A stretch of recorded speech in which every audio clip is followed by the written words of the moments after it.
Welcome to Beyond the Box. I'm Alex. And I'm Gary. We're two modelers looking at what's in the box on our bench and what lies beyond in the wider world of plastic modelling. Welcome to the reboot of Beyond the Box. Now, I know it's a bit odd to have a new episode at the close of the year, and with so much time having gone on from the last episode, but that's for a very good reason. That's because we have a brand new host for the podcast, one that I'm sure you'll be familiar with already, and that's Gary of Gary Stuff. Hi, Alex. Thanks for inviting me along. I hope we can continue some of the chats we've had on your midweek streams this year. They've been great fun. Absolutely. And although we are coming into the closing moments of 2025, Christmas is on the horizon, we've had a lot of really nice things to talk about, which we haven't covered on Midweek Model Meets. So I think there's going to be quite a good chat today. Overall, what's been your impression of 2025, Gary? I think it's actually been quite an encouraging one for the hobby.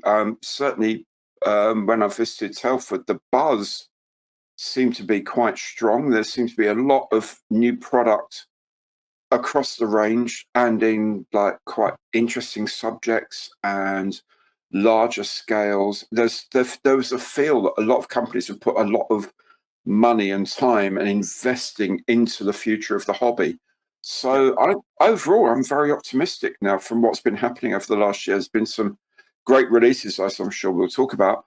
But I think also that there seems to be more of a shift away from like the doom and gloom of COVID and all of that. There seems to be it seems finally to be sort of rising up again. And then it's like that sort of general feeling of, yeah, let's make some really cool stuff.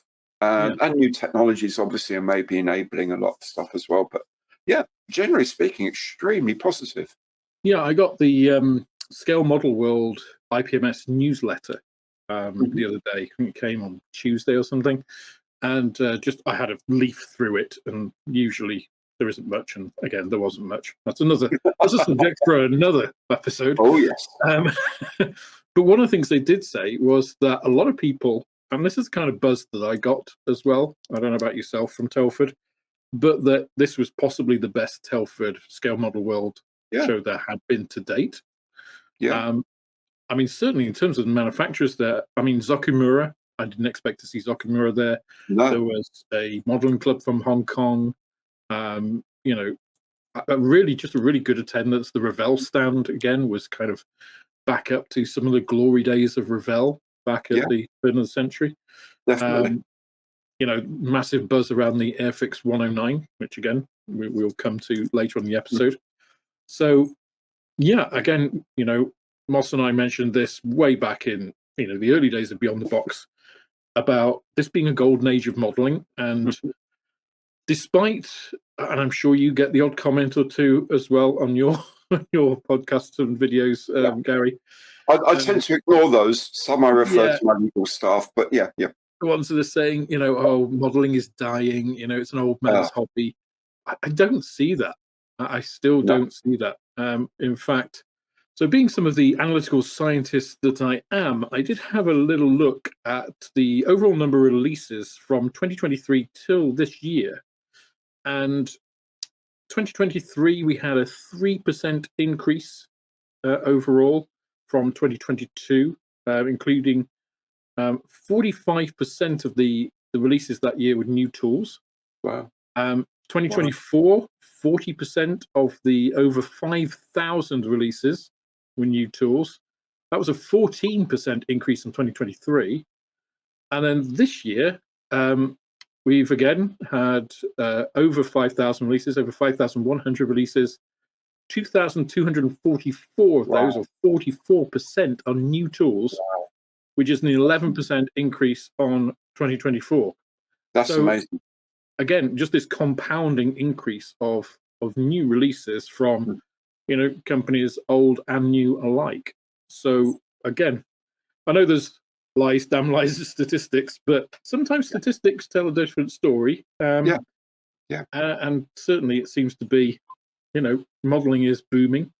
I mean, certainly I see that in in retail, in my retail shop, of course, I am a tiny sliver of the tip of the iceberg, but certainly I took more money in 2025 than I took in 2024. Now, of course, second year of trading, that's kind of to be expected, but it's quite dramatic in terms of the increase. I didn't have any December business last year because of moving the house, or rather the calamity of not moving in December, which meant the shop was used as a kind of storage facility for a while. But I mean, I had 2 consecutive days which were equivalent to some of my best days over the past year, in the last couple of days. So as a sort of Christmas gift to me, that's great to see.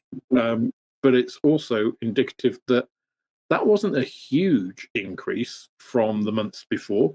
You know, the quietest month I think was September, when the kids went back to school and everybody, came back off holidays and was back to normal stuff. But then it picked up very, very quickly afterwards, even though the summer was hot and relatively long for the UK. I can hear Australians laughing already. They're laughing about all sorts of stuff, not just the weather, mate. Well, yeah, but they can't get Airfix kits, so that's true.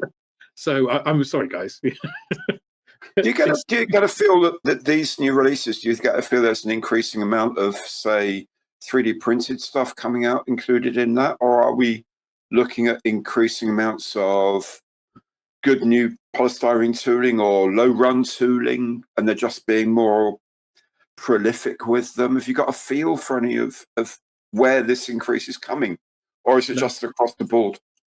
Now, we didn't actually confer on this beforehand, but that's a great segue, actually, because I did look at that as well.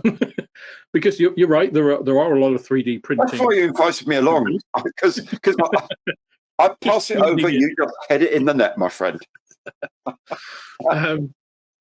No, there are a lot of 3D printing companies, but actually, if you just look at plastic injection molding as a technology, which is a little bit difficult in ScaleMates, you kind of have to go in and look at all the manufacturers and see what they're doing, which I've done.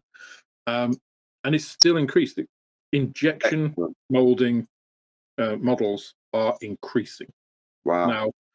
Now, what we are seeing is a diversification. It's always been a very splintered hobby, or at least I'll say always. Since the 21st century, I would say since the 1990s, which I guess was when the renaissance of modeling started. I think, when you had companies like Verlinden, and all those companies, you started getting resin and photo etch details starting to come on, be more prolific. Really around the fall of the Soviet Union, I think you got a lot of Eastern European manufacturers. Edouard, we all know they started just with photo etch. So you're seeing a lot of activity there, a lot of innovation in Eastern Europe. But it's not just Eastern Europe. We see it throughout Europe. I think the only place really that hasn't had that sort of renaissance, if you want to call it that, is the US. Yeah, definitely. There are a few companies there, but they seem to rise and then fall. There don't seem to be many that have stuck around a lot. Obviously, we've got round 2, but that's a little bit different because it's just making impressions, I would say, rather than tooling. But yeah, I mean, for me, from my side, I think it's very positive, and I think you only have to look at the last couple of weeks, say the last month since Telford, to see the evidence of that. We've had 3 what I call Premier League A-star releases in the BF109, the Ravel Meteor, and the ICM Hampton within a few weeks. I mean, hard on the wallet, but great for the hobby, I think. Definitely. And I'm really excited about what next year holds. Definitely so. Definitely. Although it's going to be interesting for Airfix in particular at Telford, because like 2 years ago, it was the 172nd Messerschmitt 410. Great, wonderful. Next year, the 148th Lysander. Oh, wow, fantastic. The year after that, 124th BF109. Oh, my goodness. Now what are you going to do? You're not going to top that. You can't go. Unless you do like a sort of 1/12 Wellington or something totally insane like that. I I had to think we're just going to have to. Okay, well, we've peaked a little. Now we go back and then we build up again. There's going to be waves of excitement. Well, we know we're not going to get a 1/24th kit, I guess. But I did have to feel for the poor old Bristol Bulldog, because of course they did that. Oh, we've been keeping a secret thing again, which I think is silly. Yes. I think that works for a big release like the 109. Totally. I think for a new set of schemes for an already existing kit, it's, my mother would say, over egging the pudding. Totally. Gilding the lily, as it were. Yeah, totally agree. Because I mean, who looked at that and was excited? As a percentage of the modelling community, probably not a lot, right? Yeah. So, which is a shame, because it's a lovely kit, and it's quite a pretty aircraft. But yeah, just before Christmas, I think. I mean, I've sold Hamptons, I've sold 109s, I've sold Meteors. I've sold any Bulldogs? No. But of course, it's not just all about new tools and new releases. Lots of other things have been going on. So, what have been your sort of highlights of model shows and modelling related activities over the past 12 months going? Well, a big model show obviously was Telford. Spent a couple of days there, absolutely exhausted at the end of it. It's a tiring thing to do. It's crazy. But at the end of one day, I was with someone who was walking with a stick, and there was a very interesting looking kit on the ground at, I think, one of the second-hand places, and he couldn't get down to see what it was. And I probably could get down, but I certainly wasn't going to get back up again afterwards. So we just sort of, but we'll come back another time for that, shall we? Yeah, if it's there tomorrow, we'll see.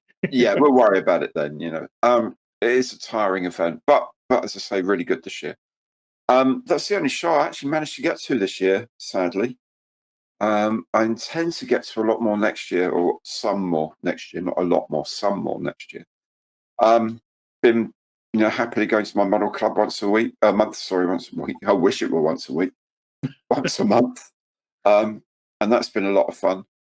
Seeing what a lot of other people do. It's always good fun to see what, because I get very sort of hidebound into the airplanes and occasional bit of armor or something like that, but primarily about aircraft. And it's really cool if you go to a model club and someone's doing something really on another level, but on a totally different way. Someone's built the little pod from 2001. But it's like quite a big kit, and it's fully lit, and he's created all the instrument panels for it and stuff like that. It's a thing of beauty.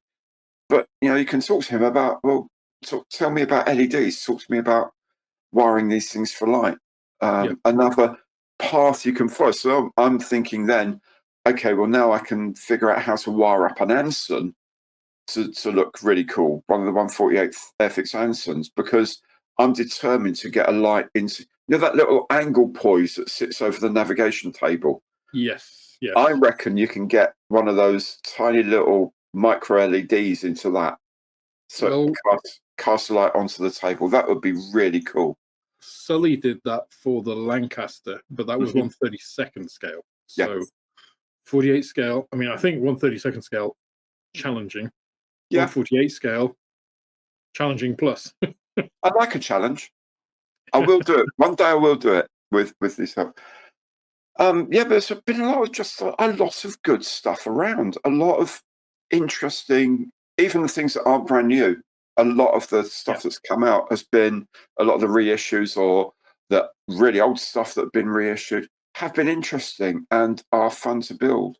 But I'm getting into vintage stuff now. I warn you now. I'm going to get into being massive geekery about really old kits, because I'm beginning to like building old stuff now as well. I tell you what, it's one thing. So when we get to hit, miss, or twist a little bit later on, where we're going to be looking at new tools from 2025, That was one of the issues I had, because some of my most enjoyable builds this year have not been new kits. So I built the Airfix Saturn V. I really enjoyed that. And it's a great kit. I haven't released a video because I still haven't found out a way of how to photograph the Yes. because it's huge. It is a massive kit. And actually, I enjoyed building that more than I enjoyed building the Artemis, which was the brand new tool. And I thought, build them both together, compare them.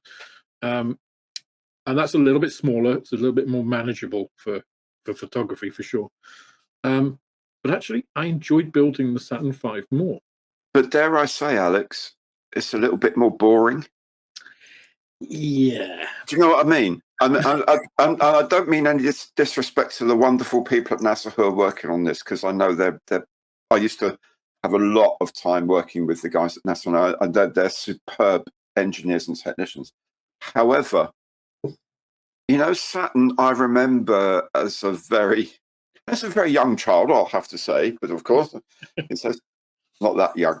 But I remember the massive excitement about that, the insane excitement globally about that project, right, including before they actually did the moonshot on Apollo 11, all of the lead up, indeed all the Gemini missions and things like that.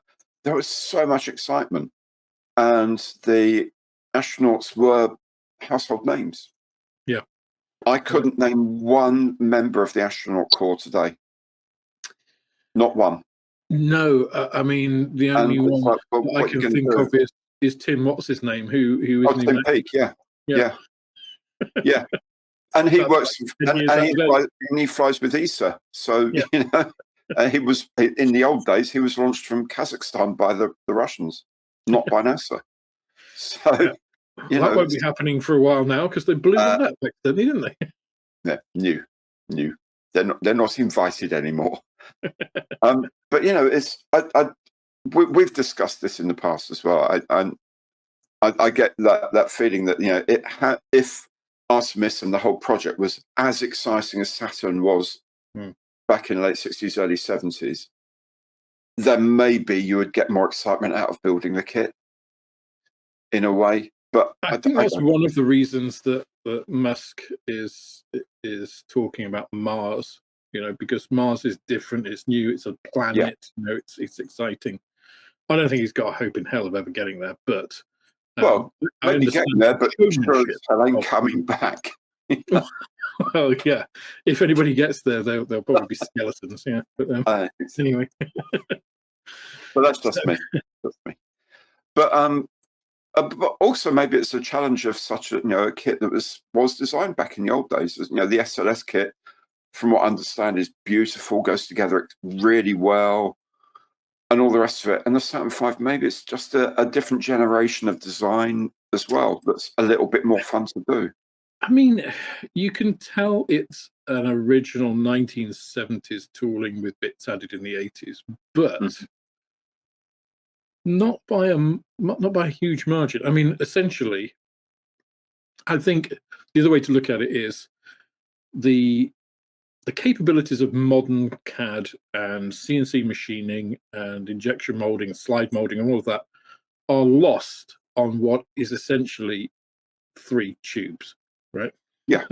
Which is, I mean, Artemis it's got a little bit of curvy bit at the top, but essentially it's 3 tubes. And, if I look at the Hampton, if I look at the BF-109 from Airfix, I look at the Gloucester Meteor, you can see, if you try to tool all of those as they are in the 1970s, it wouldn't work, and they wouldn't go together, because the precision on the engineering on all of those kits is superb. And they rely on that I mean, it's not even sub-millimeter, it's like a sub-tenth of a millimeter in case it, 100 micron fit on things. To wear a coat of paint makes a difference in fit. That's not true of a 1970s tooling. I mean, I did build the shuttle as well, which I think is atrocious. It's I didn't enjoy that at all. Compared to the, and it's a later kit, right? Yeah. Than the Saturn V. I don't know, the Saturn V, it was just an enjoyable build. Yeah, you could do some bits of it better today. The big nozzles, if you know, the nozzles on the Artemis are beautiful. They're perfect. The ones on Saturn V aren't, and that's where you spend any time. Yeah. But did it really detract from my fun of building it? Not really. They're big enough that it doesn't really make that much difference. Yeah. The hardest thing about it actually is masking the kind of ribbed sides, because they're expanding things that we're able to expand, because obviously liquid oxygen and stuff. It's fairly chilly. Yeah, on the chill side, yeah. Yeah, when you start racing through the air at Mach whatever it is that the Apollo achieved, gets a bit toasty. So yeah, masking that was more of a challenge. Not trying not to get bleed through, because you need nice sharp lines. Totally. For the black and white. It looks impressive. Once it's done, it's like I want to photograph it because I want to get it in the shop. Because it's an impressive thing. You walk in. Easiest way to sell something is to show people. But yeah, I felt that was a really enjoyable build. I really enjoyed building the vintage classic Jaguar. I know not many people got that opportunity because it was withdrawn. But correcting the small error, and we'll get on to sort of controversies and stories and things in a bit. But correcting that it's not hard. It gives you a bit of a sense of achievement. The rest of the model, actually, the wing join is more problematic than doing that bit of scratch building. As I showed in my video, it's not beyond anybody's. Anybody with a bit of modeling experience can convert that, and it's a nice little kit. It's not got the detail. It's got any detail in the cockpit at all. But you put the pilot in, put the top on. You can't see that anyway. Nice little thing. I wish they hadn't actually recalled it. I wish they'd just acknowledged it and say, oh, we'll take £1 off the price or whatever, and just recoup it that way. So yeah, I think vintage builds. Not that I like putting myself through pain, but they don't have to be painful. They can be. They don't all have to be a Bristol Belvedere. Oh no, quite so. What about you? What would have been your most enjoyable builds of this year? Enjoyable. The HS123 from ICM, 1/32 scale. I built that. Did it in the Spanish Civil War colours.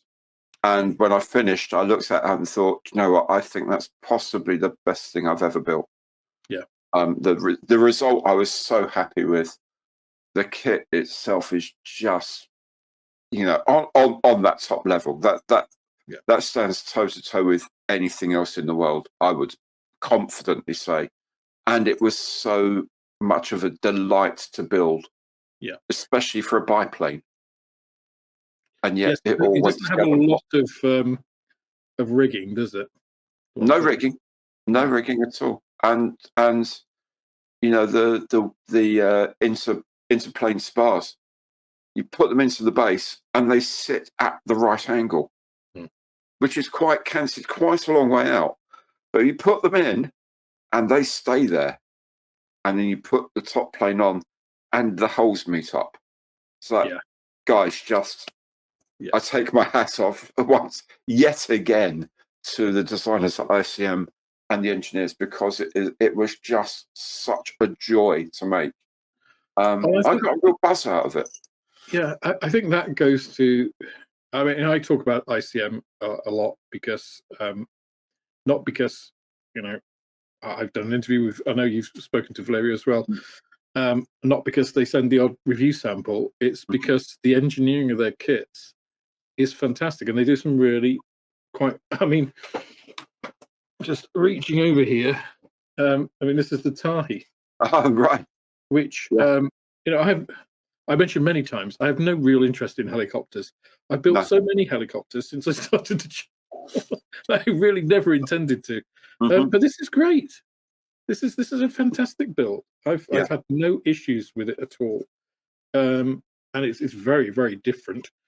And it's going to be bright orange. So, Excellent. what's not The to like? firefighting one. But it's huge, Mm, and yet, apart from the actual, detail in the pieces, it all fits perfectly. mm, You've got some really complex curves around here and pieces coming together, but they all fit. mm, I think that's the difference between a company that, like ICM, like Tamiya, to a certain extent, with Ravel, who control their own, um, not only design but tool creation process mhm. and manufacture. Now, Yeah. Ravel, it is done by a third party, but they're Mhm. just over the border in Poland. So Yeah. it's, if they have issues, they can physically send somebody there. I mean, you can drive there, it's Mhm. not the end of the world. Whereas Airfix, I always feel for Dale and the team when they do something like the 109, which in CAD has been designed beautifully. Mhm. The CNC machining of it's all good, but obviously it's done in China, so Mhm. there's a bit of a delay and two-way communication. And we have seen instances where sometimes things get a little bit lost, and Mhm. you can't just pop over. Well, I mean, you can just pop over to China, but it's cost prohibitive, I would say. Yeah. Um, and then those tools are shipped to India, who, I mean, I think have demonstrated that they don't give a damn. Um, and it's kind of out of your hands, and that's why we've ended up with 109s with banana wings and, Mhm. ripped instructions and things, which doesn't take away from the fact that the engineering of the kit, the design of the kit is brilliant. Mm, But the execution, translating that tooling into a physical product, isn't at that same level. mm. So, Definitely. I mean, I found that with the Hampton, building that over the past week. Um, there were several areas where I was thinking, I don't know about this. I'm really not sure about the way they've approached it. Um, and I will liken it to Waze, right? The travel app. It's a Yeah. free app on your phone to get you places. And sometimes I'll be like, I know where I'm going. I'll put Waze on anyway in case there's traffic and stuff. And so Waze will take me this weird way. In fact, when I went to take, I said, I've just taken Maria to the airport on Thursday. It brought me back a way I've never been, down Mhm. back alleys and lanes. And it was raining really hard on Thursday. Um, I've just learned to trust it because I know that all the information it gathers from social media and everything and live traffic and stuff, I can trust it that it Mhm. knows better than I do. Yeah. And I'm kind of getting into that with ICM now because I'll look at it and think, oh, I don't know. But then, like, I really wasn't sure about how they constructed the glass on the nose. Uh-huh. Um, and then I was just like, well, I'll just go with it. And then you put the little bomb aimers station in, and it's right at the front, so it kind of pushes them at exactly the right thing. And it's like you start putting it all in once the pieces are attached, and it's just like, no, actually, this works really well.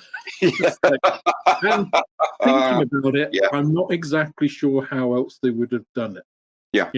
It's like you Exactly. start to think about it, and you think, yeah, because if they cast the whole front piece in one, that's a really difficult. That's like either a slide mold Oh, or yeah, definitely. yeah, and it's just like on a transparent piece is Mhm. like, yeah, the possibility for big failures there is huge. Whereas how they've done it, actually, it just works. And then again, because it's so precise, Mm. and in CAD everything is perfect. Mhm. Of course. Translating that to a physical piece, as you know, is difficult. Mm. And to actually do it and then still have all the vagaries is to the point where the attachment points on the clear pieces, when you cut them off, there's like a little bevel, and you need to Mhm. cut that in because that little piece of plastic, even though it's a fraction of a millimeter, that's not in the CAD. Right. So if you leave it there, it won't fit. Yeah. So, Yeah, yeah, yeah. but once you remove it, it fits perfectly. Mm. So, and that's the level of control that we've got to. And just going back to the Artemis, you know, you don't really need that to make a tube. No. No. So yeah, I do feel for that, but yeah, I mean, I think we're incredibly lucky, you know. Totally. There's so many manufacturers now are producing. You know, there's that old thing about Tamiya. You could say, well, just chuck a bit of extra thin into the box, give it a good shake, and out will come the kit for you. You know, and their fit was and or continues to be, in general, remarkable. But I think you're right. ICM in particular, in recent, and the Uma Harrier I've built, a lot of these new companies are really pushing the boundaries on accuracy of their construction, of the manufacture of what they build, and bits just slot into place and they look right. Yeah, and like, you know, with transparencies, it's difficult to engineer transparent parts to meet grey plastic plants because of all sorts of thermal issues with the cooling and this and that and the other, yada yada. But now people at ICM can make them not just fit together perfectly, but then on it goes, and it's like it fits with the rest of the aircraft straight away. No issue, no filling, just it goes. And that this is why the golden age thing comes in, I'm sure, because we can build bigger, far more detailed kits that we're given by these companies because they are doing so much better, utilizing the technology of the day that we have now. And I think It's it remarkable. enables you to, I mean, I do all of my builds pretty much out of the box, for reasons that I've explained many times.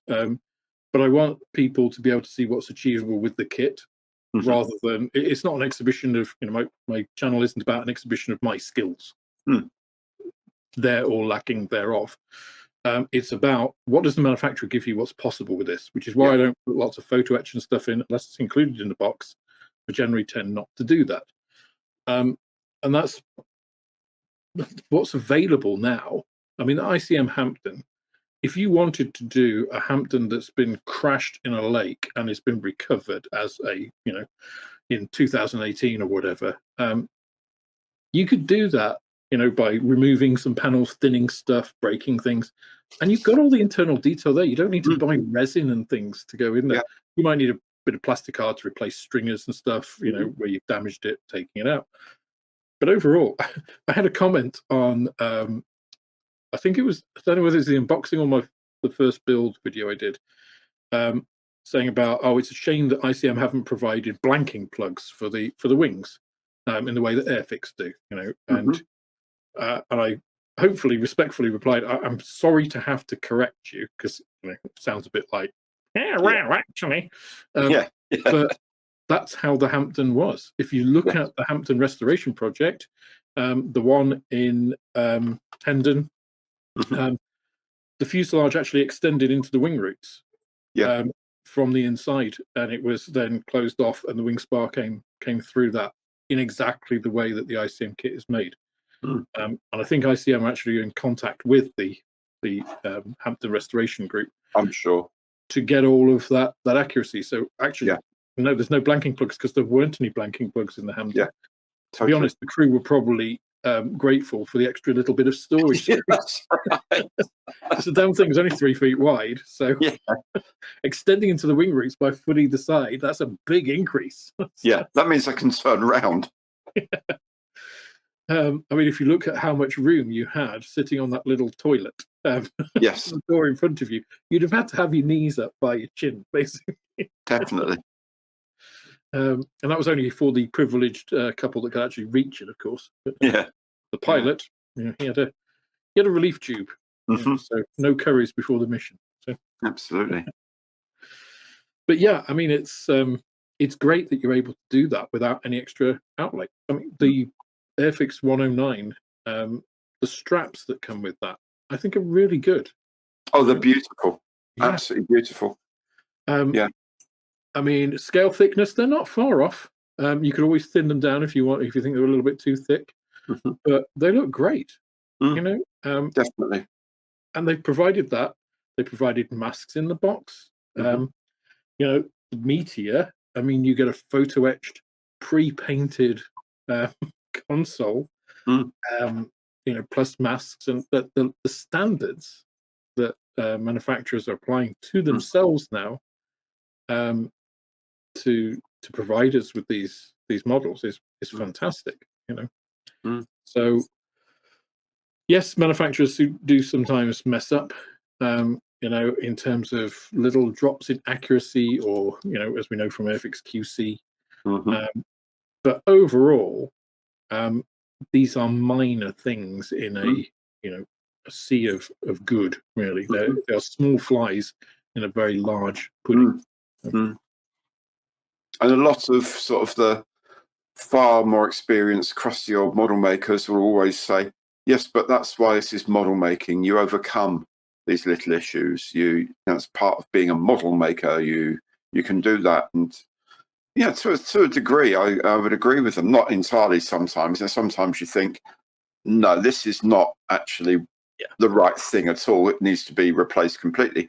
But a lot of the time, there's a little issue and you think, oh, I know how. Or it inspires you to do something. Like on the 109, the fact they've got the hatch behind the pilot, you can open that up.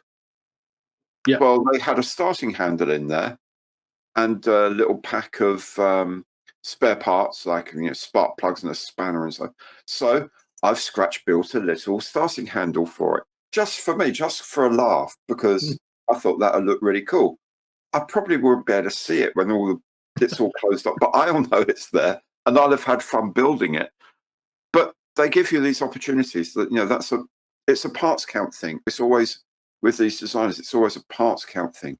Why didn't you do it? Oh, because we have a parts count limit. Well, they've made that conscious decision to give you the option of opening up a compartment. I haven't built that many 109s, but I can't remember any that I've built that had that flap open, that you could put something in if you wanted to. So it's a lovely feel of detail that is potentially not necessary, but also gives another potential for expanding on the product they give you if you're confident in doing that. And I'm sure there'll be aftermarket for it at one point. I'm sure. Well, and I think they've provided, this is a G5 stroke G6. For those of you who don't know the 109, the G5 was the pressurized version. That's the version that I've chosen to do. Basically, there's a little compressor which has a separate little air intake, so you've got a little extra little bulge in the cowling. So Airfix have provided separate cowlings. I mean, that's two extra big pieces. I mean, they're big pieces. Just for that little inlet for the compressor, and obviously they've got the actual compressor, they've got all the tubing for it, they've got the little control in the cockpit, just so you can do a G5, a pressurized version, and that's really the only external differences. The G6, they've given you different options, so you've got different options for the canopy. They provided a lot of extra stuff in there that really they didn't have to. I mean, they did the Spitfire Mark 9. You didn't really get too many options. You got some really nice detail. You got the Hispano bays and the Browning bays and the engine and everything. But it wasn't a Mark 9 with lots of different possibilities. Whereas the G5, G6, they have provided quite a lot of that. Right off the bat, which I think even different rudder pedals, for goodness sakes. Yes, exactly. For the earlier and later builds. So nothing changed in the aircraft, but of course things got a bit tighter. They simplified things, improved some things, and that changed a tiny piece of the actual instrument panel. So you get two separate instrument panels just because one didn't have a little section. So it's amazing, really, what they've managed to provide without actually increasing the price point. That's the other thing. It's the same price as the Mark 8 when it was released. So I think it's great. What about YouTube, Gary? What's YouTube been like for you in 2025 in the modeling world? Hellish. It's been the Beastmaster that keeps me under control. It's been this burden I carry daily. It's been fine. It's been good fun. I've come to a few conclusions about my own channel that will be different for next year, and hopefully make me a happier buddy. But I'm liking. I do a lot of, well, not a lot. I do some builds with Mikey and the Bearded Veteran Creates, and therefore the Models to Heroes community, which I think has been an eye opener how powerful model making has been to a lot of these people. And when I say to people, oh, this thing actually does save lives, there'll be 3 or 4 of them saying, yes, mine, yes, mine, yes, mine. It's quite humbling, actually. And at Telford, meeting a lot of them and chatting with some guys, hearing a little bit of their stories, so that suddenly model making isn't quite as trivial as we think, and YouTube allows that message to get out, and it's good. I've enjoyed. I don't get enough time to watch YouTube, though. That's the only problem. I create it and put it out. Almost never watch anything I put out there because I haven't got the time, because I'm constantly editing or filming. I don't watch generally any other modeling channels. No. When I watch YouTube, and I think part of it when I started was that I didn't want to see something I thought was cool and then do the same thing. And I know, emulation is the greatest form of flattery, but plagiarism is, not great. Yeah. So I wanted to avoid that even the appearance of that. Right. Yeah. I just wanted my stuff to be my stuff, and I didn't start the channel to be a kind of YouTube channel in that way anyway. Yeah. So, and that's kind of just carried on. And I do watch the odd occasional thing. Usually it's night shift, to be honest. But generally I don't. I kind of, I'll check it on other people's channels, especially, my friends, and, I do watch the odd Monday Matters, and it's nice to, especially when I've not really had a chance to catch up with stuff myself. It's nice to know that there are people that also do the same thing, that you can just quickly catch up on that, and it's just like, oh, right, that's good. I'm kind of up to speed now. But generally, when Maria and I watch YouTube, it's stuff on, like, we watch a show called Tasting History with a guy, I think he's Max Miller. He's an American guy. Nothing to do with, it's very entertaining, but it has, nothing to do with anything modeling related whatsoever. So it tends to be our kind of evening entertainment rather than, my own personal consumption. It can be. It's very easy if this is your job, doing YouTube channels. It's very easy to get focused on analytics and dissecting, and well, my video only did this many views and that person's got fewer subscribers but they did more views. How come that happened? And you start panicking, and you think, no, I've got to have the latest thing, I've got to do it now, and you put so much pressure on yourself. And I think now I'm beginning to think it's actually a Crazy Loacher, who supports so many people starting up in this channel, this YouTube thing. He's a wonderful guy. He sent me an email a little while ago, and he said, the thing is, Gary, I can tell what videos you're doing because you really think you should be doing that video, and what videos you're doing because you really enjoy it. He said, don't do the first ones. They're a waste of time, because people aren't watching YouTube. There's a lot of people doing builds of this particular latest thing because it's the latest thing. You build it if you're enjoying it, because if you don't, it's a job, and that's not great. And YouTube should be your enthusiasm. I've got a Wessex here that I got, and I was panicking. Oh my God, I've got to get this Wessex done. And am I going to get some masks in time? I have to cut the mask. What am I going to do? And then it's still half built, because I got halfway through it and I thought, you know what? There's lots of videos about this already now. Why am I breaking my neck to do another one? It's a beautiful thing, but I'm not that invested in it. So I'll put it to one side. and I picked up something old and fun. I thought, no, I'll make a video about this instead. And so that's what I'm aiming at. It's just doing things that I enjoy building rather than I feel I have to build because it's brand new. That's the hope anyway. I'll still probably fall into the trap because I think it's a trap. They're all insecure. We're hugely insecure as a community. And I think it's human, right? Because I think a lot of creators across the spectrum of YouTube, not across any sort of mental spectrum. Although there's probably that as well, to be honest. With creators. But they look at being a slave to analytics and chasing the algorithm is a trap that everybody falls into at some point. I'm guilty of it myself. I've come to the same realization as you, Gary, this year. Is I'm not doing that. I did it with the Jaguar.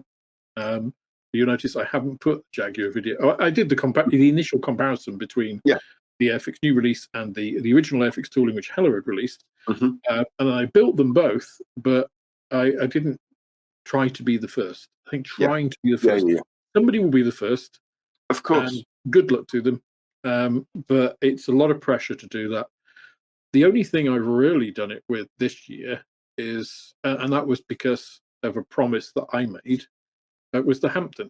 But I was also very excited about that because it was one of the kits I suggested to Valeria, and I said, when it comes, it doesn't matter what else I'm working on, I'll clear the decks and I'll do it. But I'll do that because, one, you had the good faith to just make that 24-hour decision of, we're going to do this. And secondly, I really want to do it. So, and I hope that enthusiasm for it has come through when I built it, because I'm just showing it, and that's the other thing. I've been just showing builds as I've been doing builds, rather than presenting a finished article, because that way people can see what I'm doing. They can see the mistakes I make. I'm not perfect. I've never claimed to be.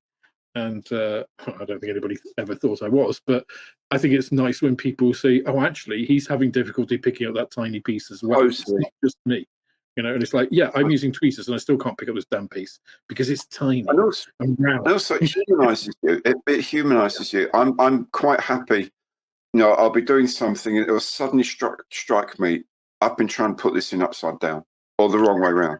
And I'll leave that in the video because I don't want my viewers to make that mistake, but also because I'm never going to pretend I'm perfect. My channel, right when it started off, saying it's an ordinary bloke doing stuff. I'm a very ordinary modeler.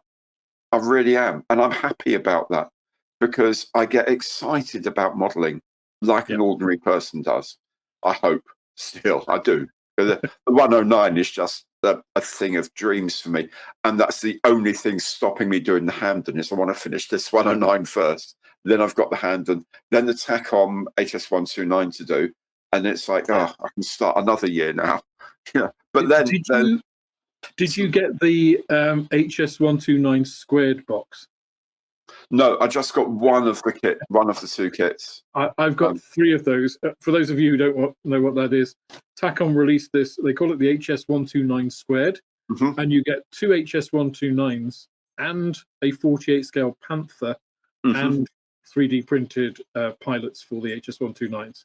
And it all comes in one box. The individual kits are in the box, but it comes in a big cardboard out. It's phenomenal. It's like, I know. I got some for the shop because I wanted one for myself. So I got the one of the Horton 229 they did. So I got the 229A and the 229B and the 1/16th pilot figure with the Dan Dare glass domed helmet. So that's those are mad. Those things. At some point that will get built again because I want to. Okay, it's going to be a year or 2 after it's released, but I should tell you what. I think TACOM are one to watch. They. Of the Chinese manufacturers, and there are a lot that are doing some really nice stuff. Meng, I think, are also coming up there, but TACOM are doing some really interesting stuff. Oh yeah, and really good quality. I also did an amusing hobby, and it's difficult, of course, to know which of these companies is actually independent and which are affiliated.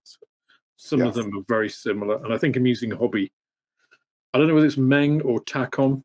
I think they're basically the same company, but I don't know which. Yeah. But I did an amusing hobby kit. I did the Black Eagle, which is All right. a one-off prototype that was done in the 90s, development of the T-80 by the Russians, um, to use a more Western style. So it's like a T-80 with a big, like with a Leopard 2. It's like a T-80 and a Leopard 2 loved each other very much and had a baby. Okay. Yeah. But that was a phenomenal kit as a build. I really enjoyed it. I did it for Matt of Model Minutes, his one of his group builds.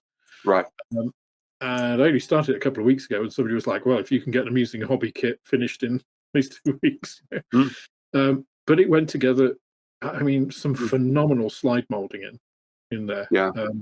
But it was just a really enjoyable. I haven't videoed it. I've taken a couple of photographs for the group build, which just for me, and I really enjoyed it, and I thoroughly recommend anybody doing that, if you're doing YouTube or not, just to do something, just off the shelf, off the wall, just for yourself, just build it and don't worry too much about it. It's very therapeutic. Well, I did that with like a £3 second-hand something or other bargain from Telford, which was this old Modelist kit. Oh yeah. It was originally sold for 2 rubles and 50 kopecks of a rocket-powered interceptor that was designed in 1942. Oh yes, I know the one. Yeah, the BI-2, and it's a tiny thing. I mean, you'd swear it was 144th scale, and it isn't. No, it's 52nd. Does it come in a 2-pack? No, it just comes on one frame and a bit of clear plastic. One frame of parts. I've got one, and it has 2 frames. Wow! So because there are 2 slightly different versions of it, and you can build both with the kit. Right. And even so, because it's about the size of a Barkham BA349 Natter, isn't it? Yes, something like pretty much. It's like person, building tube, rocket. I absolutely loved building it. I had so much fun, and I thought that was the Damascene conversion. That was like the light streamed in through the window.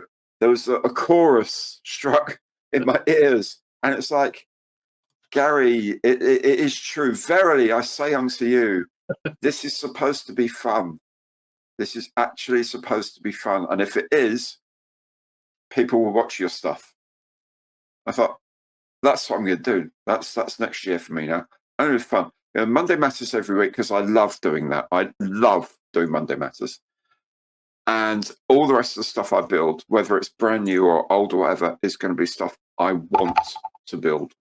That I really wants to build, that I'm going to enjoy building one way or another. That's the plan. That's the plan. Whether it survives first contact with some fancy schmancy new Airfix thing in March that I really don't want to build, but I think I should, is another issue. But there we go. I think so. This is quite good. We are very much in alignment tonight, Gary. It's like, because I've come to very much the same conclusions. And I'm going to be doing different things next year than I did this year. But one of the things I am going to be doing is, essentially ignoring, let's call it the hype train. It's just like, I'll build something if I'm interested in it, but it will fit into and around other things that I'm already doing. So I already have a plan for 2026. Excellent. Again, how long it remains in contact with the enemy, as you say, is anyone's. I mean, the enemy being me, obviously. But we're all our own worst enemies, of course, my dear fellow. Absolutely. And that's it. Especially when you have your own business, it's like you've got nobody else to blame. Like, I blame HR. Who's HR? You. Oh, okay. You're right. Totally. So what else do you have for 2025? Any other thoughts on the modelling year? Oh no, I'm trying to put together the annual Mystic Mug video of predicting what Airfix will do next year, if only because of the time, I think it was 1 or 2 Telfords ago, where I said to Dale at Airfix, "Oh, did you enjoy Mystic Mug?" And he said, "Oh, you gave me 3 sleepless nights in a row watching that. That was very disturbing." He said, not that you got anything right. It was just frankly disturbing. So I thought, okay, I'm going to ramp this one up then. And each year it's a struggle to ramp it up. But then it's also a struggle because, you think, yeah, I made some predictions last year and like almost none of them come true. But I'm still pretty sure that they're going to be valid because of various reasons. Yeah. And there's various gaps that I still think they need to fill. Halifax, for example. Yeah. There's various things that they should be doing, and maybe last year's video was a year early, which means, of course, I haven't got anything new to do this year other than muse about a few more vintage classics they might do. But again, I'm sure whatever they release, I mean, the vast majority of it, I'll be thinking, wow, that's cool. That's a really good idea. That's a cool thing. Same with ICM. There's a few things left over from their schedule that have yet to appear for very obvious reasons. Yes. but then, they are so good at suddenly throwing a complete what the hell? Why? Wow. Well done for thinking of building that. I think the And, the HS-123 is a good example of that. It's an aircraft that I'm not really that interested in. But like yourself, I started building it and was just like, this is fantastic. Yeah. It's just like, again, it's a biplane. I'm not really interested. I went for the Spanish Civil War colours as well, because it's like, you've got all those colours to choose from. Yeah. But and you don't see them, an enormous amount of the time. No. To be able to do it in 32nd scale, and it's not a huge aircraft in 1/32nd scale, but it's it's substantial. Yeah. But yeah, it's funny because I predicted the Jaguar, but I was a year ahead. So they were doing the Jaguar when I predicted it. But I mean, not that that was anything special because a lot of people had said that we were due one. But yeah, I was why don't we get on to Hit, Miss, and Twist, because that will actually, because the Jaguar was a 2025 release, a new tool, so it does qualify for the list. So let's get into that, and we can go through the kits in a bit more detail. Okay. So in this episode's edition of Hit, Miss, or Twist, we're going to be looking at the top new tooled injection molded plastic models in 2025 in some categories, and we'll discuss and vote for what we think is best. So to start off with, we have one of the most fiercely fought categories: military aircraft in 1/48 scale or larger. So this is a pretty big category this year. We've had a lot of new releases, and we only actually considered a fraction of actually what was out there. And considering the stuff that didn't make the mark, I'm just thinking off the top of my head, the DB7B Boston 3 from HK Models didn't even get a look in terms of points for this one. So it's pretty remarkable. But in last place, we actually have a tied joint last place between, as we just mentioned, the 1/32nd scale ICM Henschel HS-123A1 and the UMA model AV-8B Harrier 2 Plus. So I think probably viewers are going to get the impression of how we're going to go here, because those two kits alone, fantastic kits, they only managed 2 points apiece. So then we jump up to the top three, and we have 1 point separating each of these. So in third place, we have the 1/32nd scale Ravel Gloucester Meteor F8/FR9. In second place, the ICM 1/48 scale HP52 Hampton. And then in first place, perhaps to no surprise, the Airfix BF109G. Now, that got 11 points. The Hampton got 10, and the Meteor got 9. So it really was down to, the wire with this one. But Let's talk about the 109, Gary, because you gave that your full 9 points. I only Yep. gave it 2. So why was it the top contender for you? Purely on the engineering of the kit, the design of the kit. It's Matt, who's now the production manager. It was his last kit as senior designer in the team, and what a way to go out! Just the DB605 engine on its own, they could market. Yeah.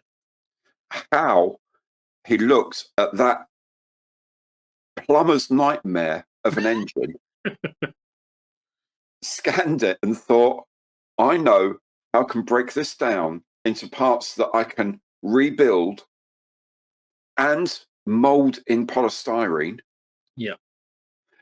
And achievable by pretty much anyone with a bit of experience of model making. Yeah.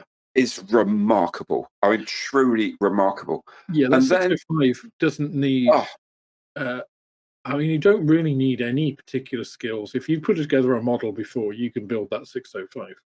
and it will look stunning. Yeah. And then the cockpit interior, I put it together. I thought, yeah, it's good. Sprayed it, primed it, sprayed it interior grey, yellow. Yeah, all very nice. Dry brushed it. Oh my good God. All of this detail just bonk. And it's all from the design. The way it's been designed. It's exquisite.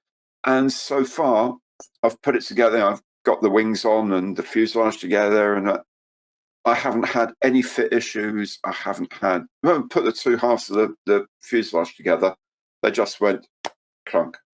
Yes. But wow, actually, wow.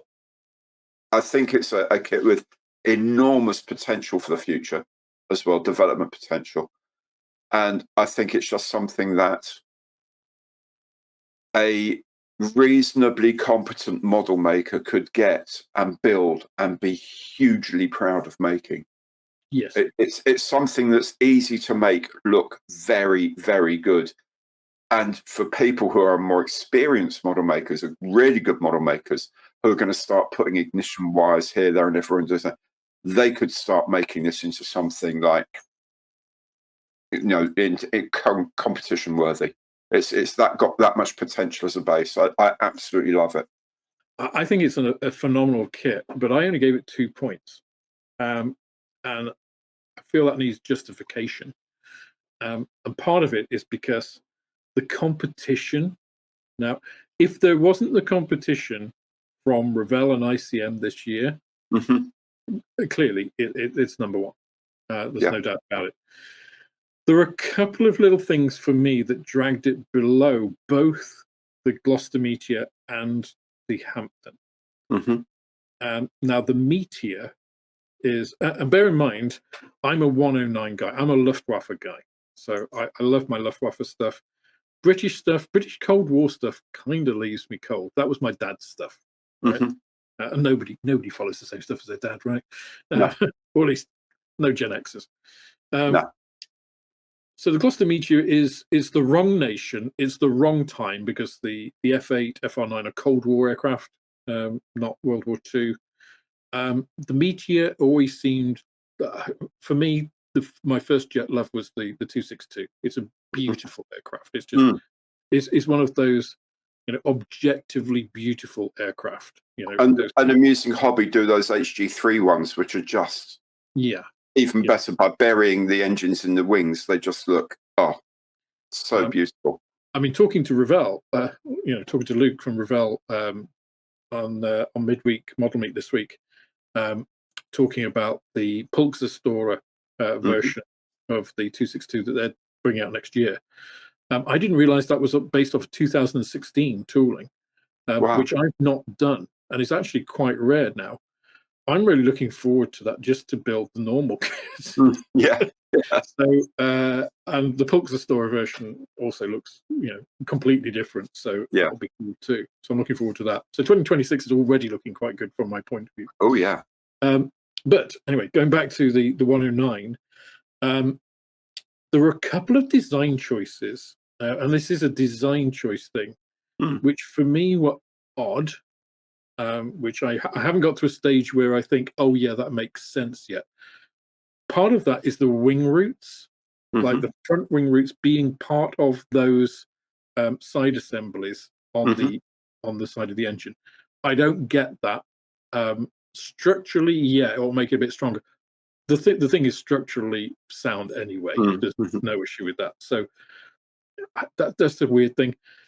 And then little things creep in, like the errors on the instructions, mislabeling stuff, the whole QC issue from India, just little things.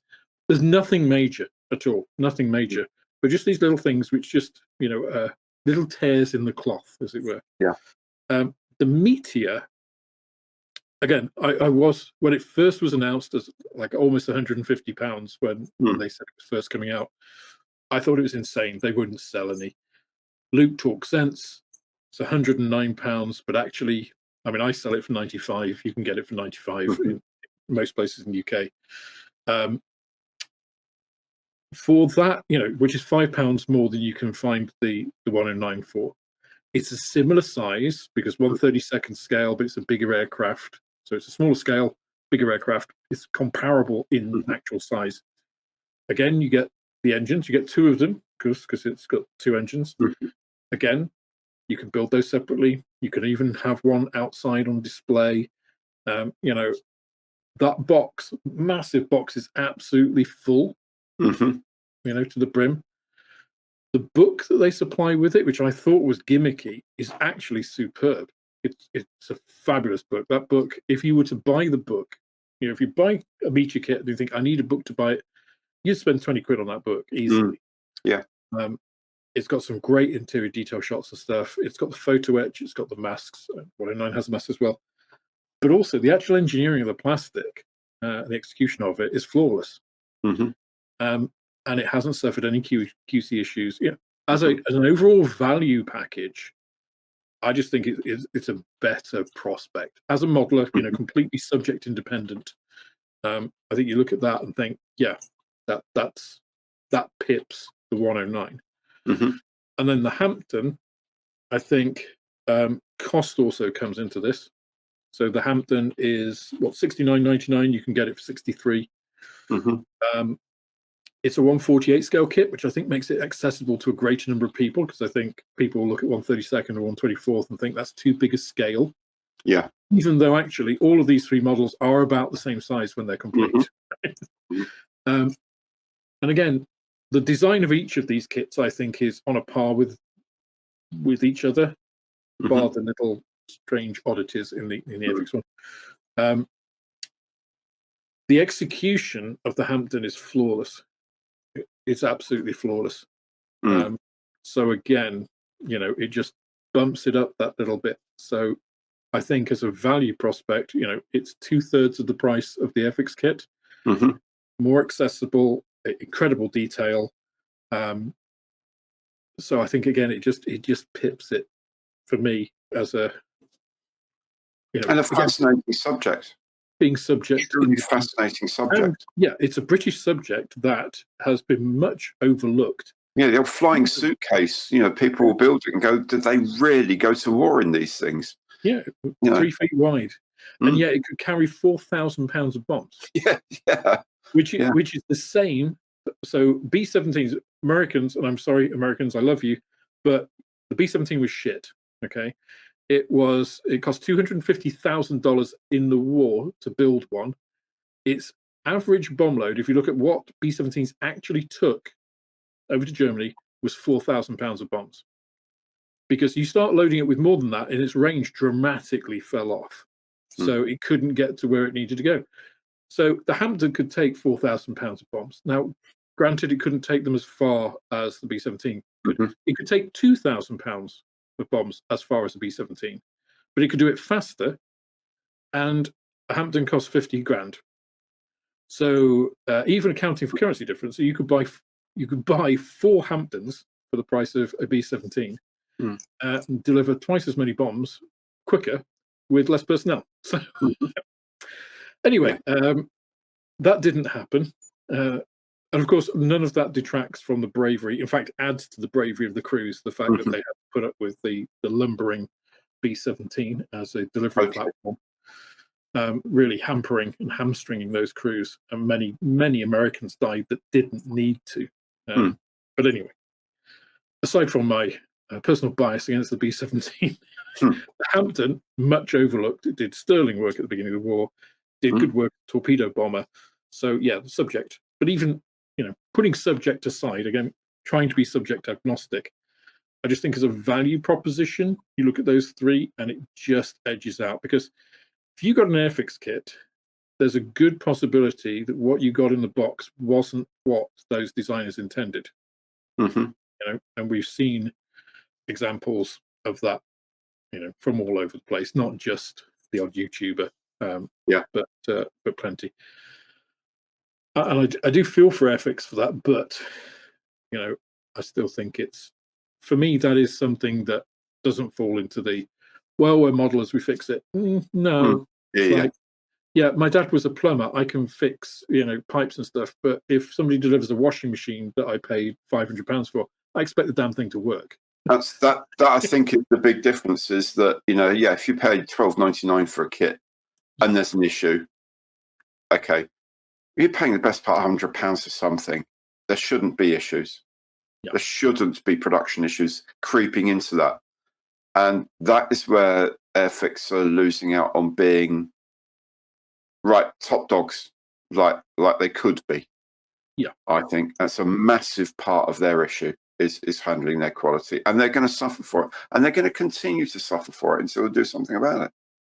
Well, and I think, especially when Dale thought the problems were over, right? He said they'd been addressed, and then because that was the first question, right? It's like, is it being made in the UK? No, it's being made in India, and everyone was like, there was almost a collective intake of breath. It's like, no, don't worry, it's all been sorted out. And then the first kits we get are just like banana wings and warpage and missing bits and ripped instruction things, and it's like, that's not under control. That's not an under control QC issue, and it's a shame, because without those, again, it bumps up. And the problem, I think, for Airfix, and I don't want to turn into bashing Airfix or anything, but the problem is that, as we see in this list, other companies are doing excellent designs, but they're executing them better.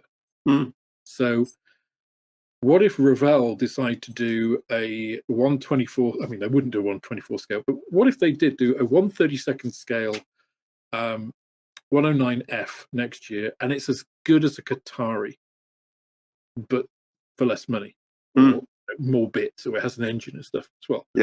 It's like, that's going to change people's perception of Ravel. And when you get it, all the bits are there. It's got a book with it or whatever. That's how you start to gain market share. But anyway, despite my misgivings, the 109G still wins out in the large military aircraft category, and will go on to the final. But because it was such a narrow margin, we're also going to take the Hampton and the Meteor through to that as well. So anyway, let's move on. Gary, next category, please. Is small military aircraft, so smaller than 1/48 scale, primarily 1/72 and 1/144th, of course. The joint top for both of us was the new 1/72 scale Airfix Westland Wessex helicopter with 18 glorious points. Second was the Tamiya 1/72 F-14D Tomcat, which is exceptional, this sort of thing. Again, we agreed on that. This is quite unusual. We start to diverge now. Next came the Ravel 1/72 scale F-35A Lightning II in 1/72, and then the Special Hobby DH-94 Moth Miner in 1/72. And very much bringing up the rear is the 1/72 Tele E2C Hawkeye kit. So, but a very, very clear stonking win there for the Airfix Wessex. I was just trying to prove that I'm not biased against Airfix. Yeah. No, I think for me, the Wessex was almost not. I don't want to say overlooked, but there wasn't the fanfare about the Wessex that I No. expected. Given it's an incredible kit. I mean, for a 1/72nd scale helicopter, it has the detail of a 1/48 scale. It's quite remarkable. Mm. I completely think that it was designed with 1/48 in mind. Yeah. And it was downscaled rather than all along being a 1/6. As you say, you look at the detail and the fit and the tiny parts that go in there that are all beautifully modelled. And you think, no, this was never designed. I may well be wrong, and if I am, I'll happily admit it. But I'm convinced that was designed as a 1/48 originally, which means, of course, they may still do a 1/48 kit of it, Yeah. which would be very interesting. I mean, it's got basically an entire interior. Mm, It's got options to fold the tail and the rotors. totally. It's basically like the Sea King. Yeah, It's yeah. 72nd scale. It's And it all fits. Yeah. And it all actually fits together as well, even better.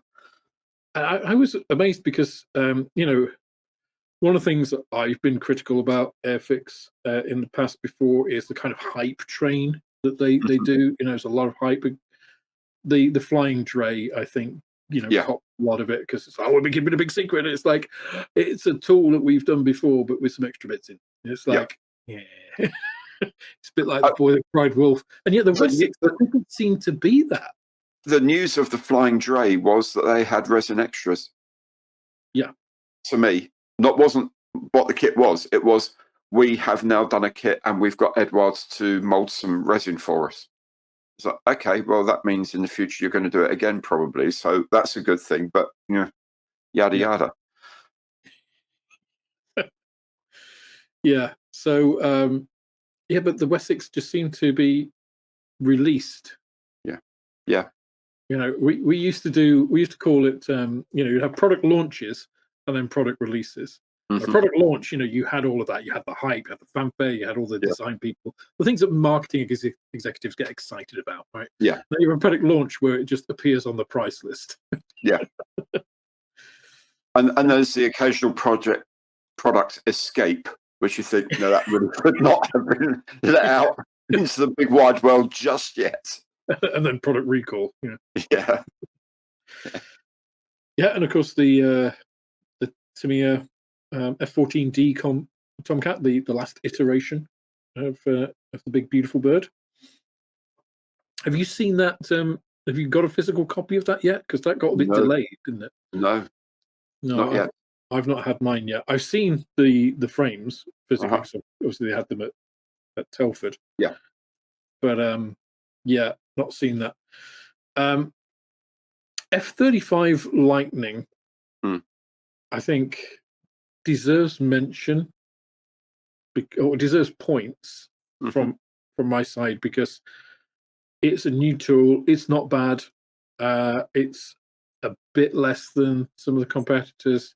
Is it as good as the Tamiya one? Not quite, but you get a Mm. little bit more. It's kind of, and I felt that Ravel, it was almost like rewarding them for trying from my side. Well, yeah, and also it's something that everyone's going to have to build because it's the F-16 for our generation. Like, Yes, it is. everyone's going to have one. But I liked the fact it came with things like the ladder, and the pilot figure is actually a sensible pilot figure and things like that. I liked those little extras, if you like. The Sorry? Meteor has a pilot as well, Yeah, yeah. in 6 parts, I think it is. Because you get different versions of the head depending on whether Hmm. it's post-war or a little bit later. Hmm. Um, so yeah, I think Ravel. Obviously, Luke knows the feedback that you had at Mm. Airfix. I think he's trying to address some of that. They do seem to have a good figure sculptor at Ravel. That's the key. And then we differed on. I gave the special hobby DH-94 Moth Miner, which is probably a kit that many people don't, an aircraft that many people don't know Mhm. about. I gave that a couple of points, and you went with the Hella's new Hawkeye. Mhm. Um, why did you choose the Hawkeye? A, it's just a cool thing, but B, I think it was quite a punchy thing for Hele to do in a way. It's not a mainstream aircraft in many respects, but to do a new tool of something like that, I thought was quite punchy, quite ballsy. And I kind of respected that. And it's actually not a bad kit of the E2C either. It's actually pretty good. So I thought, no, that was for a company that doesn't do too much, let's say. I think to go slightly off piste a little and just go, oh, do you know what? This would be a fun thing to do. I thought, oh, well done you for doing it. And it's actually not a bad little kit. You know, well, fair sized kit actually. So I have a real soft spot for old Hella kits. So I think Hella used to do some really interesting stuff. So, for example, they did the HE112 at a time when probably most people didn't even know what that was, back in the 70s. The competitor to the 109, for those of you who don't know, Heinkel's entry, which by all rights probably should have won the R11 competition if it was fair, but of course nothing was a fair Nazi, no. But yeah, and they do odd things. They do a lot of French stuff. Obviously, if you want a Mirage 4 in 1/72 scale, they do one. I don't think anybody else did. The Hawkeye, to me, I mean, there is a Hasegawa kit, the Hawkeye. It's a little bit. It's not terribly old. It's an 80s kit, I think. The thing for me, I appreciate Hella doing these off-piece things. I just think it's not the same time. If this was the 1970s and they were doing it, I think they're choosing the right thing. I think today, and one of the reasons I chose a Special Hobby kit is because Special Hobby always used to do the unusual stuff in the 90s, 2000s. They were fairly limited run, a bit rough around the edges. If you've not looked at a Special Hobby kit in the last 5 years out there, I would encourage you to do so, because they are nothing like they were in the 90s. The quality of Special Hobby kits now is right up there. And they're still doing the odd unusual stuff. The Moth Miner being one of them. And it's 12 quid. And it's just like, whereas the Hawkeye, and I get that it's a much bigger aircraft and stuff, but it's £45. And it's like, you can get the Hasegawa kit and aftermarket to make the interior nice with resin and stuff for that price. And I just think, it's the wrong kit. And I think Hella are worthy of a separate episode, because I would love to see them succeed under their new owners. I have my doubts. The Peugeot that they released, again, I understand what they did. I think it's the wrong kit. I really hope I'm wrong, because I would like to see them succeed, but I don't know. I would love to know who would love to be a fly on the wall at these board meetings and see how many of those Hawkeyes have they sold, and in what markets. Because I don't think the French bought any Hawkeyes, did they? I don't know, actually. They may have done. May have done, but does it hold a special place in the French modeller's heart? Oh, I don't imagine so. No. So who's that? The Hawkeye. I haven't heard many people think. Yeah, it'd be odd, wouldn't it? Because they would have to get rid of the le, so and go Hawkeye. Hawkeye. Or do as the French usually do, call it something completely different. So, I would have thought going for just go for the home market completely. But anyway, that's why I didn't give it any, and I gave the Special Hobby one. But still, a clear winner with Airfix there. Which then just takes us to the next and final aircraft category, which of course is civilian aircraft, which is not my wheelhouse. And Gary, is it your wheelhouse? Slightly, I would say. Slightly. So a much smaller pool of entries here for new tools. Quite a lot of civilian stuff gets reiterated because, of course, civilian aircraft, there's a smaller pool of civilian aircraft, basically, essentially because, a 737, when they want to make a new 737, they'll put new engines on it and call it something different, or they'll stretch it a little bit. They're not massive leaps. They are small iterations because it costs less and they've got to make money. So we only have two companies in the running here, KP, and I will call them KP because I can't pronounce their entire Polish name. Apologies, any Polish listeners. And Zvezda. KP have released quite a lot, actually.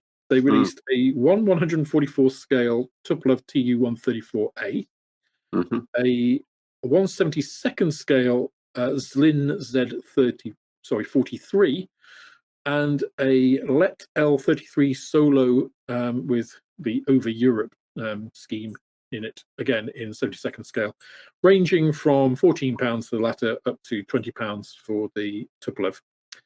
And then Zvezda, we have the Tu-144, the Konkordsky, again 1/144 scale, at a whopping £63 or 62.95.